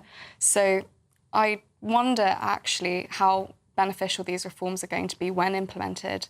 And I think that we need to see frank conversations about the waste management. I mean, it was interesting, Diane, because you have an interest, obviously, in the subject of alcoholism because of the charity with which you were involved. If the Chancellor wants to put up tax, why doesn't she put it on something like more and more bottles of beer and alcohol in general? Because that would at least produce... I think you gave me a figure of something like 5 billion... It is extraordinary why she didn't do that. You know, particularly we got elected, we had a big majority. It's the time you can do that. Yeah. And it's not... I mean, it's good for people's health that they drink less. It's good on drink drive. There's all the other issues on, you know, time off work. It is such an, you know, relatively easy thing to do. An obvious thing to do. And also, the signal is that something that's bad for you, you should do in moderation. So it's quite an important message. Like the odd piece of chocolate is really good for you. Too much of it just isn't. Can I just ask you very briefly, because sadly we're running out of time, we could talk about this for such a long time. Should we stop claiming that we have the best health service in the world when clearly we haven't, and actually look to see what other countries are doing and learning from them now, which they did from us to start with? And actually that is something that the Health Secretary is talking about increasingly, which I think is good. And we should get under the bonnet of services and try and get to the heart of some of the big challenges that sit behind this. I think the ramp-up question that has just been raised about how quickly they'll get on and deliver these centres is going to be important in this. I think the plan is 50 by the end of this Parliament. That feels quite slow. But there's also things that we could be doing. So speaking to your radicalism in your sort of intro to this, which I really like, things like diet. The diet debate often focuses in very negative terms about what people shouldn't eat. We should be focusing more on things like healthy addition, things like dried fruit, nuts and seeds, which have got a massive role to play. And what can we do to try and help people to do more of that, rather than just having quite a negative debate where people feel like they're being told off for doing certain things? Actually, in life, everything in moderation should be the watchword. Prevention rather than cure. Exactly. We need cure as well, but prevention, and all of us taking more responsibility for our own health by eating well, exercising more, and Daily mile in schools. And having more exercise and dance in schools, absolutely. Well, the four of us between us, I think we should make an appointment with Wes first thing tomorrow morning. Thank you all very much indeed. Alice, Tom, Diane, thank you so much. Now, there's still plenty of time to grab your chance to win our biggest cash prize so far. It's an incredible £54,321. Gosh, that's a lot, isn't it? And here, with all the details you need for a chance to make it all yours. You have the chance to win our biggest cash prize to date in 5, 4, 3, 2, 1. As there's an incredible £54,321 in tax-free cash to be won. What would you spend it on? A brand new car, the holiday of a lifetime, or just the chance to sit back, relax, and remove some of those day-to-day financial stresses? £54,321 in tax-free cash has to be won. For another chance to win £54,321 cash, text cash to 63225. One entry costs £2.50 plus one standard network rate message, or text bonus to 63225. 5 entries cost £5 plus one standard network rate message. Go to gbnews.com/win. Entries start at £2.50. Call 0903 686 3232. Calls cost £2.50 plus your network access charge, or post your name and number to GB14 PO Box 8690 Derby DE1 9TT. UK only. Entrance must be 18 or over. Lines close at 4 p.m. on the 1st of August. Please check the closing time if listening or watching on demand. Good luck. Well, coming up, it's time to recap the theatrical highlights of the week with Stefan Kyriazis. What does he make of the Evita revival, I wonder? Well, this is Sunday with Michael Portillo, but for today with me, Angela Rippon, here on GB News.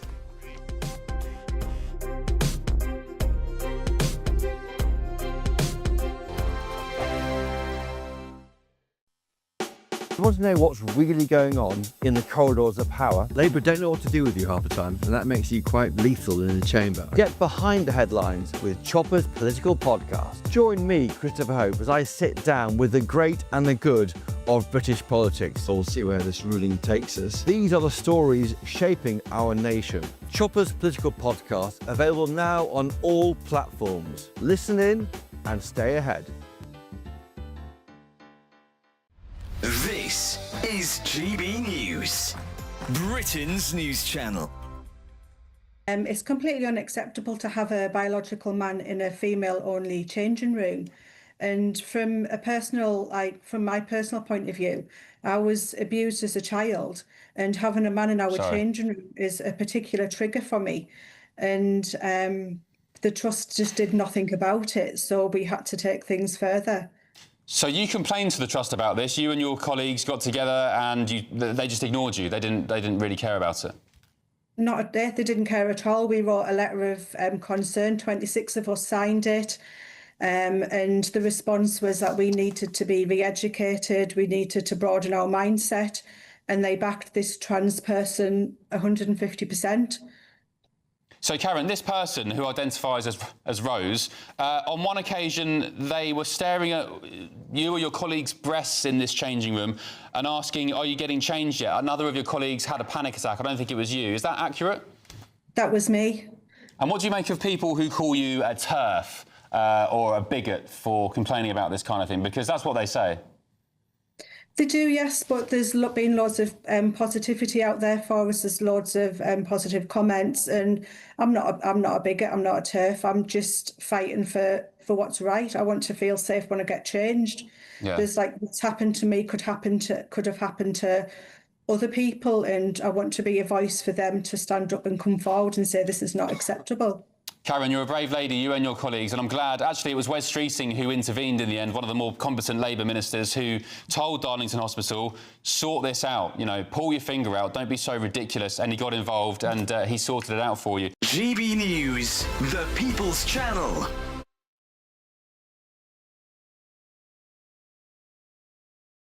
Exciting news. Every Friday, my Patrick Christie's Tonight Show is going to have a twist to it.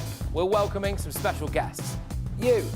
That's right, on Fridays I'm going to be doing my show in front of a live studio audience, because this show is about you and what you have to say. It's going to be the same big debates, same big topics, same big opinions, but every Friday night at 9 p.m. you are invited to come on down to Patrick Christie's Tonight to be a part of the action. Only on GB News, the People's Channel, Britain's news channel.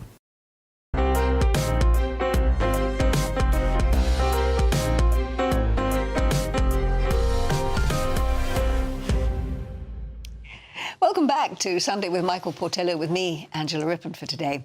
Well, the arts editor at The Express is Stefan Kyriazis, and he joins me now to review some of the newest plays that are hitting the West End. I know you've had a busy week. Can I just say I did get to see the new production of Fawlty Towers. It was pure nostalgia.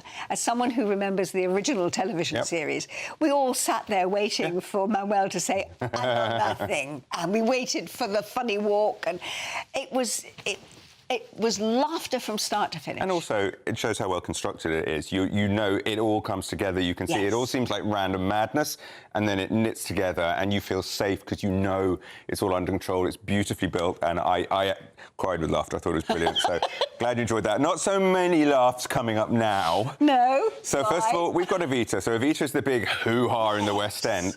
Hordes of people now coming to stand outside the Palladium. Can we explain to everybody exactly what happens? Because people outside of London are going to be saying, what the heck are they talking about? Don't Cry for Me, Argentina, the big number, is traditionally sung from the Casa Rosada to her public. Yes, so what they've done, show. And Jamie Lloyd, the director, well, in real life as well, she addressed, Eva Peron addressed the people. So Jamie Lloyd loves taking handheld cameras and getting people outside theatres. It's becoming one of his kind of gimmicks. Yeah. He did it with Sunset Boulevard. This time she stands, Rachel Ziegler, comes onto the balcony outside the Palladium, does Don't Cry for Me, Argentina, does it, and you have hundreds of people now every single day are going to see it. Free show? Thousands, every show. So it's exactly like it. We have a gorgeous clip to give you a little bit of impression what it's like.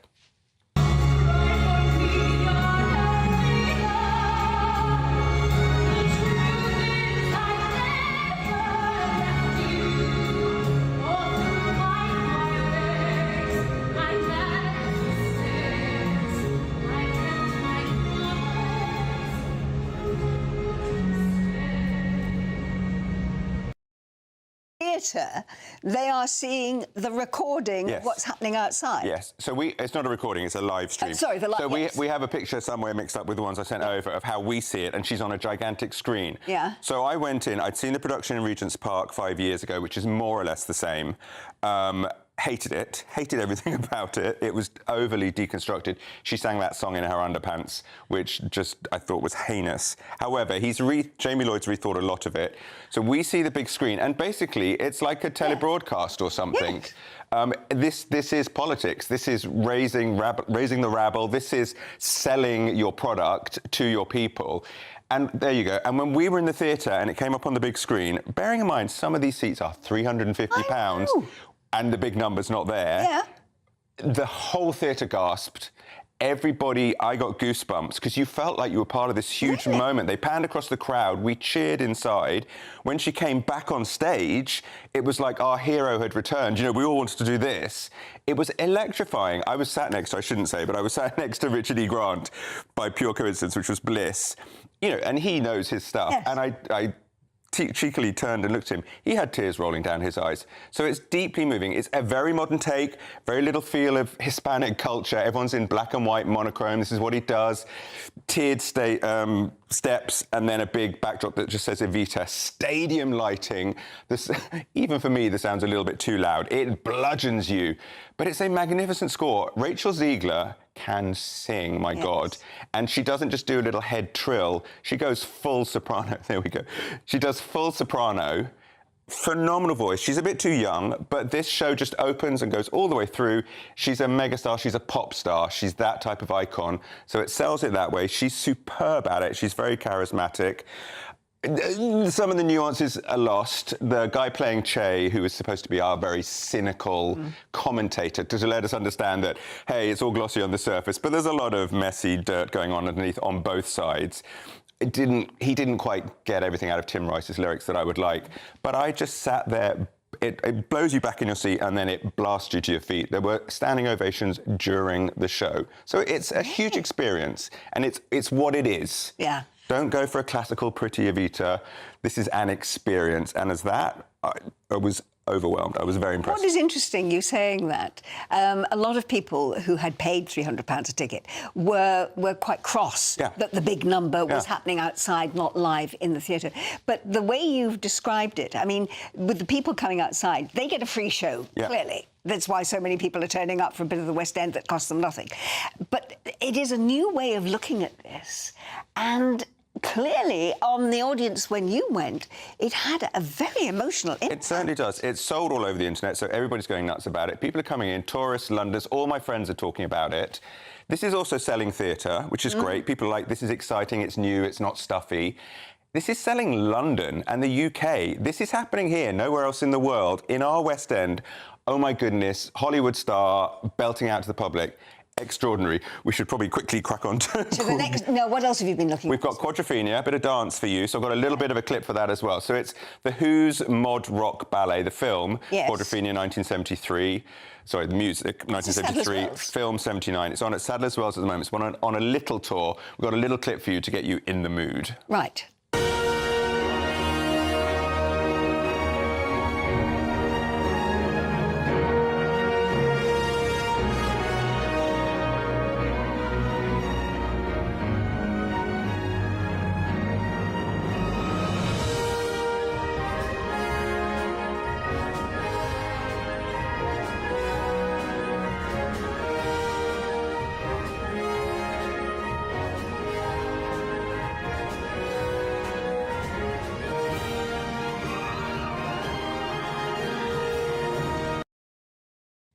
Looks really quite exciting, and it's the full album. It's reworked, so it's the music. There's kind of a lot of the themes just come back like a ballet score or something. So it's not song, song, song, song, song, but recognisable. Reworked orchestrations from the Royal Philharmonic in 2015. There was actually an album. Rachel Fuller, Pete Townshend's wife, did it.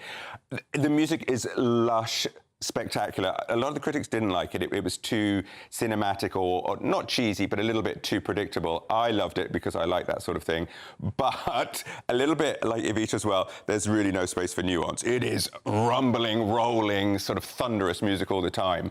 The choreography is good. It's not brilliant. It's a shame. The guy that's the lead there plays Jimmy, who's the young, disaffected mod from London.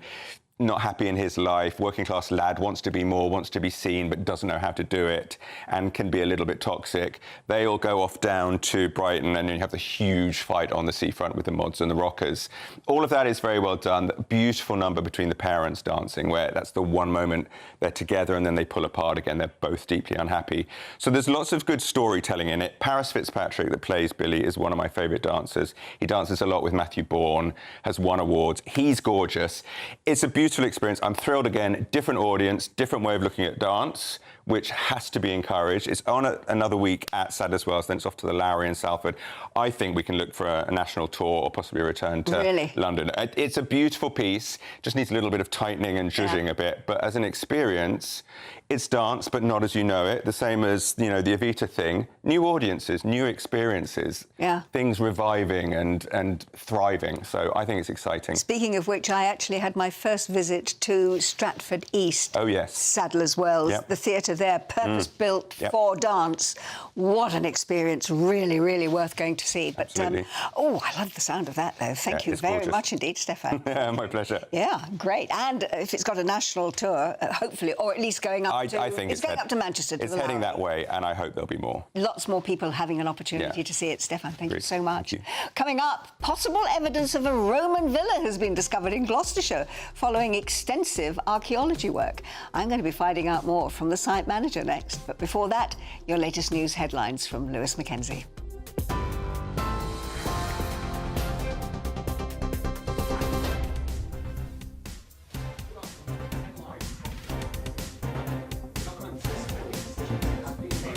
By the recent U-turn on welfare changes. Education Secretary Bridget Phillipson refused to rule out any tax rises in the autumn. You know, those are matters for the Chancellor. It is important that the numbers add up, that we adhere to our fiscal rules, and we've got a clear plan. The Conservative Party wants to ban foreigners from claiming key disability benefits to reduce the cost of Britain's welfare bill. Shadow Chancellor Mel Stride says this sets a clear dividing line between the Tories, Labour and Reform. The government should come forward with a discussion document to look at this whole area, because we do believe that British citizenship should mean something. The Met boss has called for the creation of mega forces in England so officers would be able to share modern technologies and reduce expensive governance. The Prince of Darkness, Ozzy Osbourne, delighted tens of thousands of fans in an emotional farewell gig in Birmingham last night. Those are your headlines for now. More from me at 1 o'clock. For the very latest GB News direct to your smartphone, sign up to News Alerts by scanning the QR code or go to gbnews.com/alerts.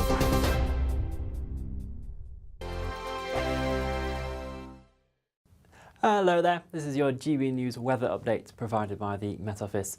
If you are heading to Wimbledon today, we could see some thundery showers around throughout the first parts of this afternoon, or because low pressure is in charge across the UK, providing a reasonably unsettled theme, and it's particularly this front pushing southeastwards across England that is already providing some quite heavy pulses of rain.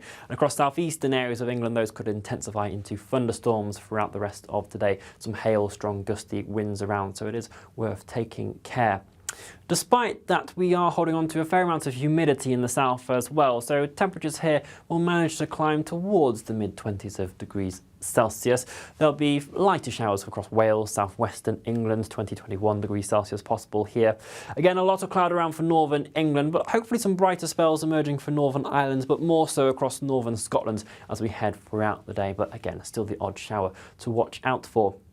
There is quite a brisk breeze around today, and that will grow stronger, particularly through the North Channel, affecting coastal regions here down across the Isle of Man during this evening, gusts of 40-45 miles an hour. But that breeze is also pushing all this cloud and rain further southward, so some further pulses of heavy rain possible across England and Wales during the forthcoming nights, but otherwise some clear spells developing, and it will be relatively fresh. Temperatures in towns and cities dropping back to 10-14 degrees Celsius, but might even see single figures in rural parts of Scotland. There'll be that heavy rain still lingering for parts of Wales, southern England first thing tomorrow, but it will eventually clear its way off, and certainly into the afternoon the sunshine should break through a bit more readily across many areas. A few showers always skirting around some coastal districts, but Temperatures fairly around average for the time of year, 20-23 degrees Celsius, but we do hold on to that breeze, so it will feel cool if you're exposed to that. We are, though, likely to be seeing more sunshine as we head throughout the week, and that will come with rising temperatures, potentially 30 degrees Celsius. Bye-bye.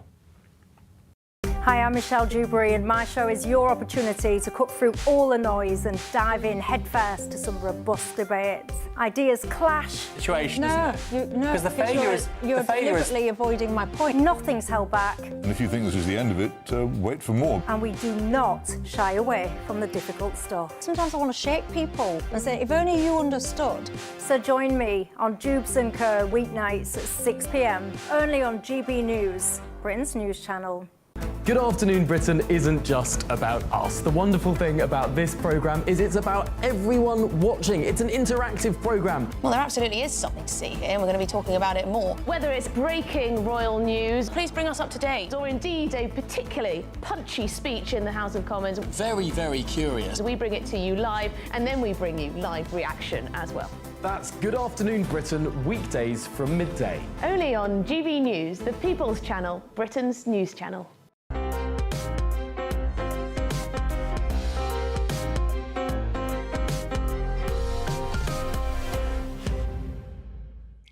Welcome back to Sunday with Michael Portillo, with me, Angela Rippon.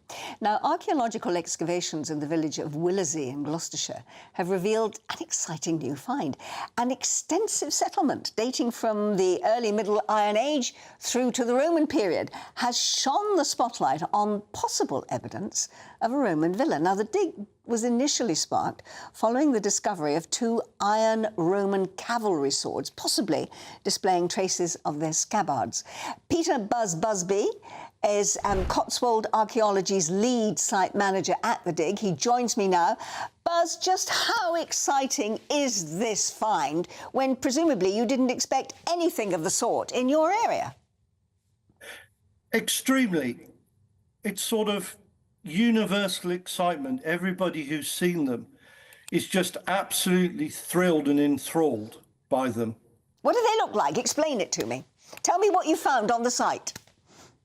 Metal detectorist Glenn found them during a metal detecting rally in 2023, and they're about 3 feet long, and they contain a lot of corrosion on the surface, which is which contains some evidence of the scabbard they were buried in. During the evaluation, we found evidence for robbed out stone walls and roundhouses from the early Middle Iron Age, as well as lots of finds, including plaster, which you can see in the picture now, square box tiles, which form flues that come out from hypercore systems, which would have provided underfloor heating. One of the things that we know, there must be a villa within the near vicinity of these Roman swords. So all in all, just absolutely amazing. Now, what would we do without the metal detectorists? I mean, you know, these people going around with those things that beep. What would you do without them? Now, if indeed there was a Roman villa there, and the fact that you might have that underfloor heating, I suppose, is a good clue, because, you know, most homes in this country don't have underfloor heating even now in the 21st century. The Romans were way ahead, and the Greeks were way ahead of us. What does that tell you about the importance of that part of the county and that particular settlement? It tells us an awful lot. It's obviously an important settlement. More excavation would have to happen at some point in the future to determine just how much this settlement differs from others in the area. However, the Roman cavalry swords are so rare, the finding of them, it makes the site exceedingly special. We also found a human burial, probably from the Iron Age, with a iron band round their upper arm. And that again is massively unusual. That at the time was probably the third such individual found in the United Kingdom. So the site has many aspects that set it above many others in the area. Well, what we're seeing there at the moment, Buzz, is a field. It's probably on some farmer's land. I mean, I don't know where it is exactly. But what is going to happen to it? Are you going to be able to excavate it so that the public can come and see what you found and the extent of this exciting new discovery? Or will it all have to be just filled in and these beautiful pieces that you found put in a museum somewhere? Well, initially, the swords that were found in 2023 by Glenn will go on display in August in the Corinium Museum in Cirencester with some information there. The site we excavated in January this year in the grey gloom, the wet gloom of January, has all been backfilled and turned to farmland. And over the next year, all our findings will be analysed so we can make a better story. We can tell the narrative as we understand it. And then at that point, hopefully we will get to go back and excavate a little bit more to refine the story and to fill in some of the gaps we already know exist in it. However, it is highly unlikely that we will display the remains. Archaeological remains, once they've been buried for many years, are extremely fragile and susceptible to frost and rain. So what we tend to do is to tell those through digital means, through camera clips, through displays in museums and things. Well, at least they will be available to the public to get a better idea of what you found and really just how exciting that is. Buzz, thank you for sharing that with us this morning. Thank you very much indeed. And at least you've got good weather now to be doing the dig. Thank you so much. Right. Bye-bye now, Buzz. Thank you for having me on. Bye-bye now.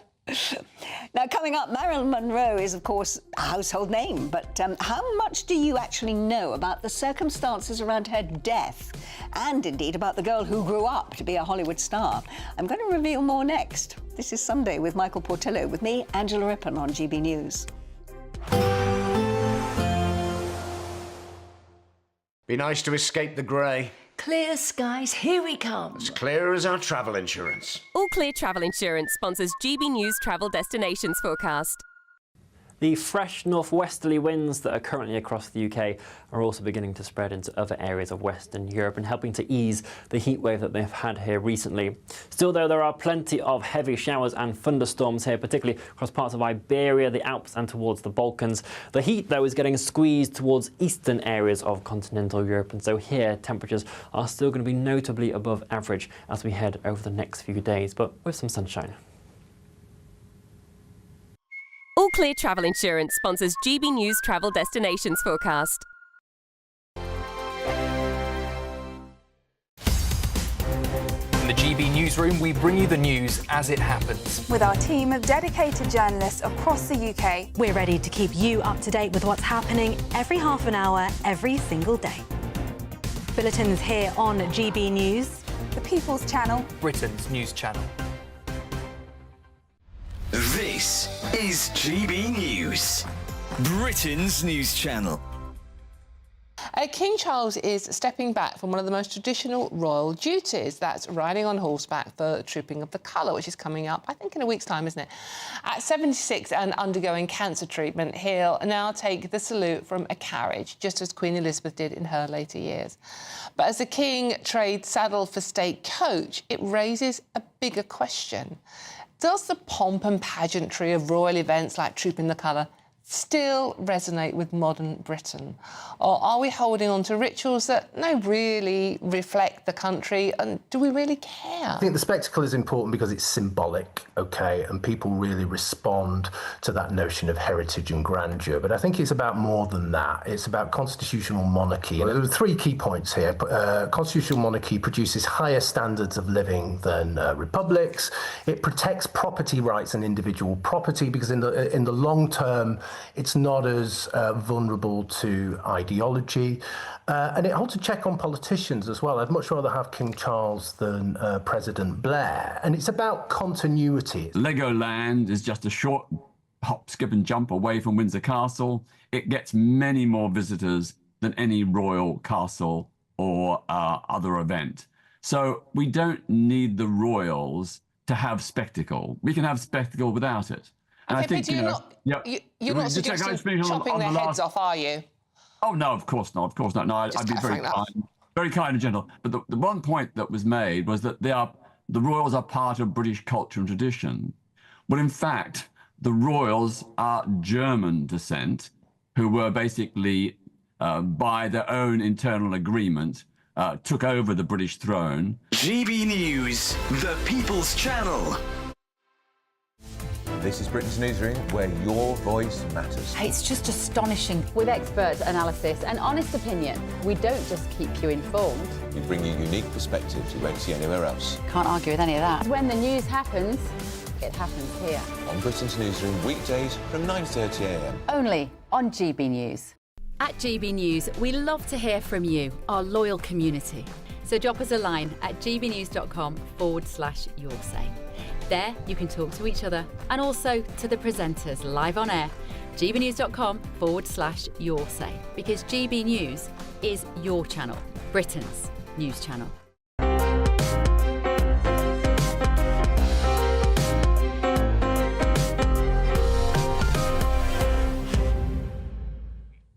Welcome back to Sunday with Michael Portillo, but for today with me, Angela Rippon.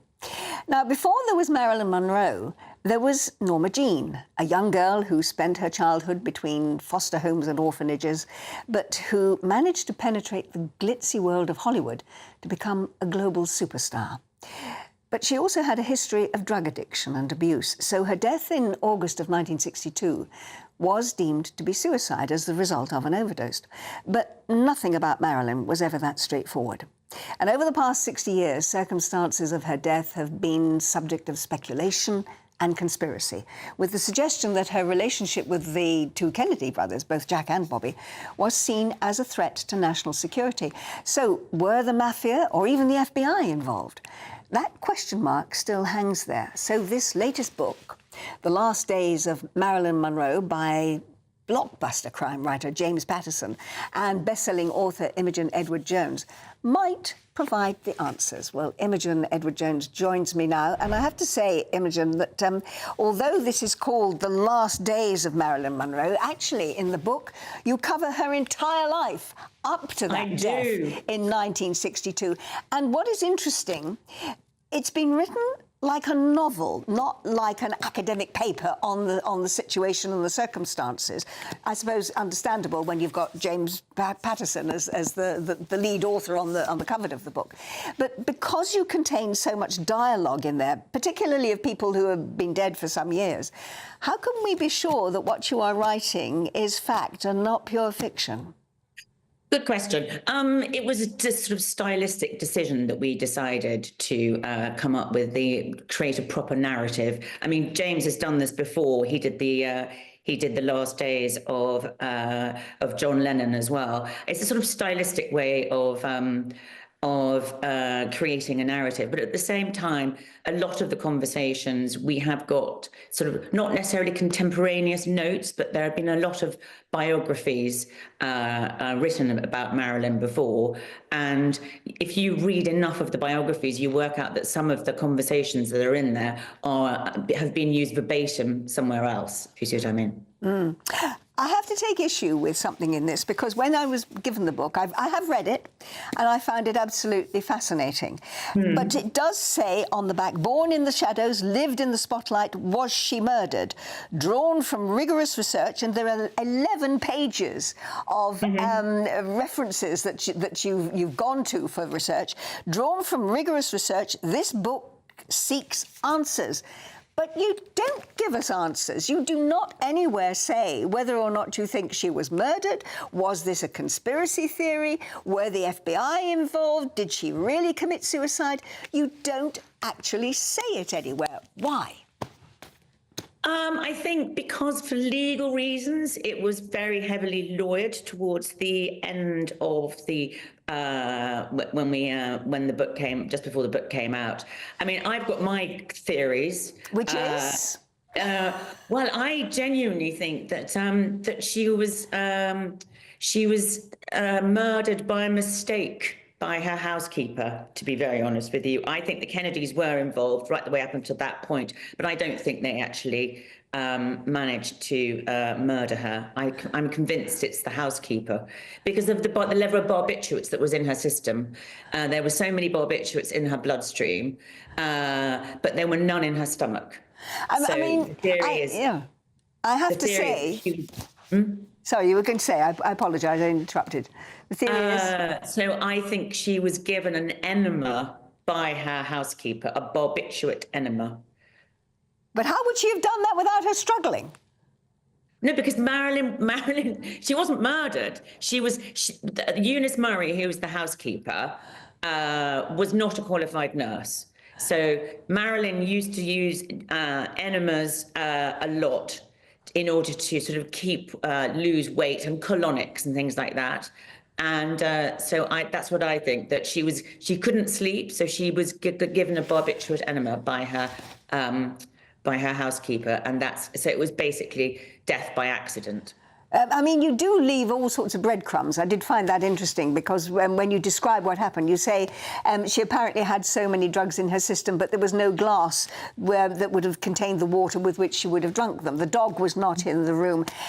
You had Peter Lawford saying, we've got to get the little red book in which she kept all her notes about her conversations with Bobby Kennedy and Jack Kennedy. I mean, you leave lots... Oh, and there wasn't a full autopsy done on every organ in her body. I mean, you give all of these breadcrumbs. Are you also hoping then that the readers will come to their own conclusion about what actually happened to Marilyn?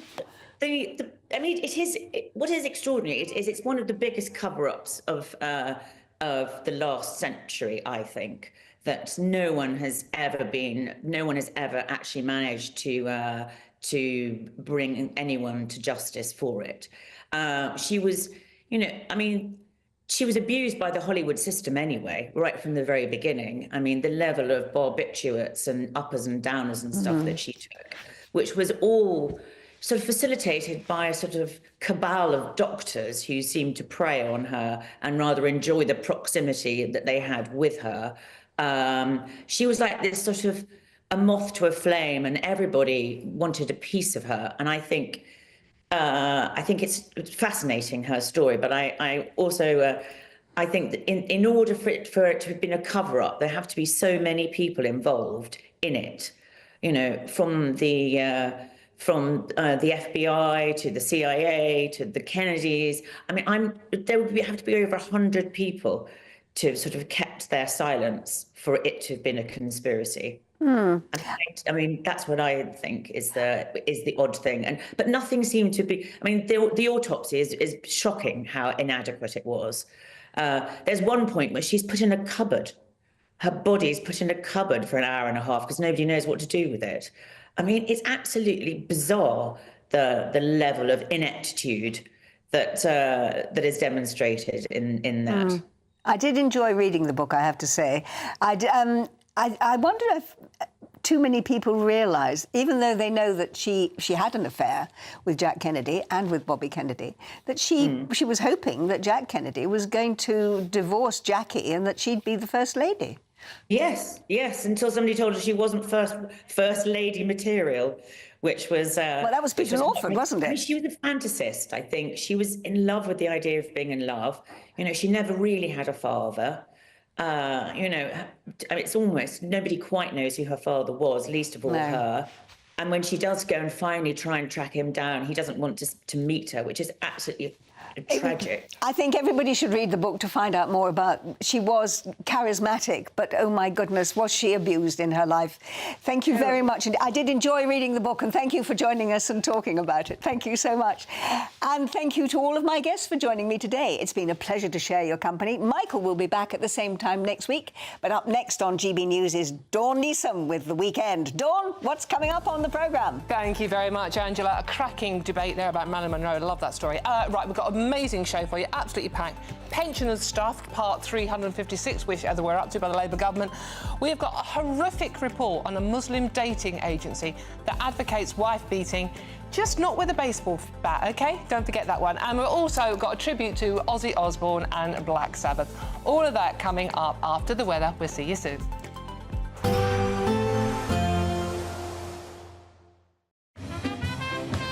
There will be a light breeze in the morning, leading to a warm front. Boxed heat pumps, sponsors of weather on GB News. Hello there, a very good afternoon to you. This is your latest GB News weather update provided by the Met Office. It's a slightly unsettled end to this weekend, and there are some heavy showers around for some of us, courtesy of this area of low pressure. Particular focus point around some of these weather fronts that are pushing their way southeastwards. Hopefully the bulk of those showers will have cleared off for Silverstone for the British Grand Prix this afternoon, but we could see them flirting Wimbledon and other areas of southeast England with some thunderstorms and hail around for a time. Further pulses of rain pushing southwards across England and Wales during the early hours of tomorrow morning, but some clearer spells for areas further towards the north, and that will lead to a fairly fresh night. Towns and cities seeing temperatures around 10 to 14 degrees Celsius, but single figures is possible across some rural spots, particularly across Scotland as we start off Monday morning. But those clear spells overnight will lead into some sunny spells as we kick off the day as well. So it should be a fairly fine start for many. A bit more cloud lingering around coastal districts, and again, quite a nice bright start across Northern Ireland as well. A brisk breeze in place, so that will make it feel a touch fresh. And do watch out for some sharp showers around Merseyside, Cheshire and North Wales first thing. And there will also be some rain clearing off the far southeast of England. Nevertheless, those showers across England and Wales should eventually clear their way off, and we'll start to see the sunshine breaking through a bit more readily compared to what we've seen over the weekend so far. Always a few showers in place, particularly around some coastal areas, but a lot of fine, dry weather for many of us. Temperatures around average for the time of year, 17 to 20 degrees Celsius in the north, 23 possible across the south, but still with that breeze around making it feel a touch fresh in places. But it will be a reasonably fine end to the first day of this new working week, with a lot of late sunshine in places as well. We should see the sunshine coming in a bit more readily across particularly central southern areas of the UK into next week. That will come with rising temperatures, potentially towards 30 degrees Celsius later on. Enjoy your day. Expect a warm front, moving from the kitchen right through to the rest of the house. Boxed boilers, sponsors of weather on GB News. We're kick-starting summer with your chance to win our biggest cash prize to date, as there's an incredible £54,321 in tax-free cash to be won. What would you spend it on? A brand new car, the holiday of a lifetime, or just sit back, relax and remove some of those day-to-day financial stresses? For another chance to win, text cash to 63225. One entry costs £2.50 plus one standard network rate message, or text bonus to 63225. 5 entries cost £5 plus one standard network rate message. Go to gbnews.com/win. Entries start at £2.50. Call 0903 686 3232. Calls cost £2.50 plus your network access charge. Or post your name and number to GB14 PO Box 8690 Derby DE1 9TT. UK only. Entrance must be 18 or over. Lines close at 4 p.m. on the 1st of August. Please check the closing time if listening or watching on demand. Good luck. At GB News, we love to hear from you, our loyal community. So drop us a line at gbnews.com/yoursay. There you can talk to each other and also to the presenters live on air. gbnews.com/yoursay, because GB News is your channel, Britain's news channel. Hi, I'm Michelle Dewberry, and my show is your opportunity to cut through all the noise and dive in headfirst to some robust debates. Ideas clash. Situation, isn't it? No, because the failure is you're deliberately avoiding my point. Nothing's held back. And if you think this is the end of it, wait for more. And we do not shy away from the difficult stuff. Sometimes I want to shake people and say, if only you understood. So join me on Jubes and Co weeknights at 6 p.m. only on GB News, Britain's news channel. Join me, Nana Akwe, for an informative, interactive news programme with a difference. It's fun.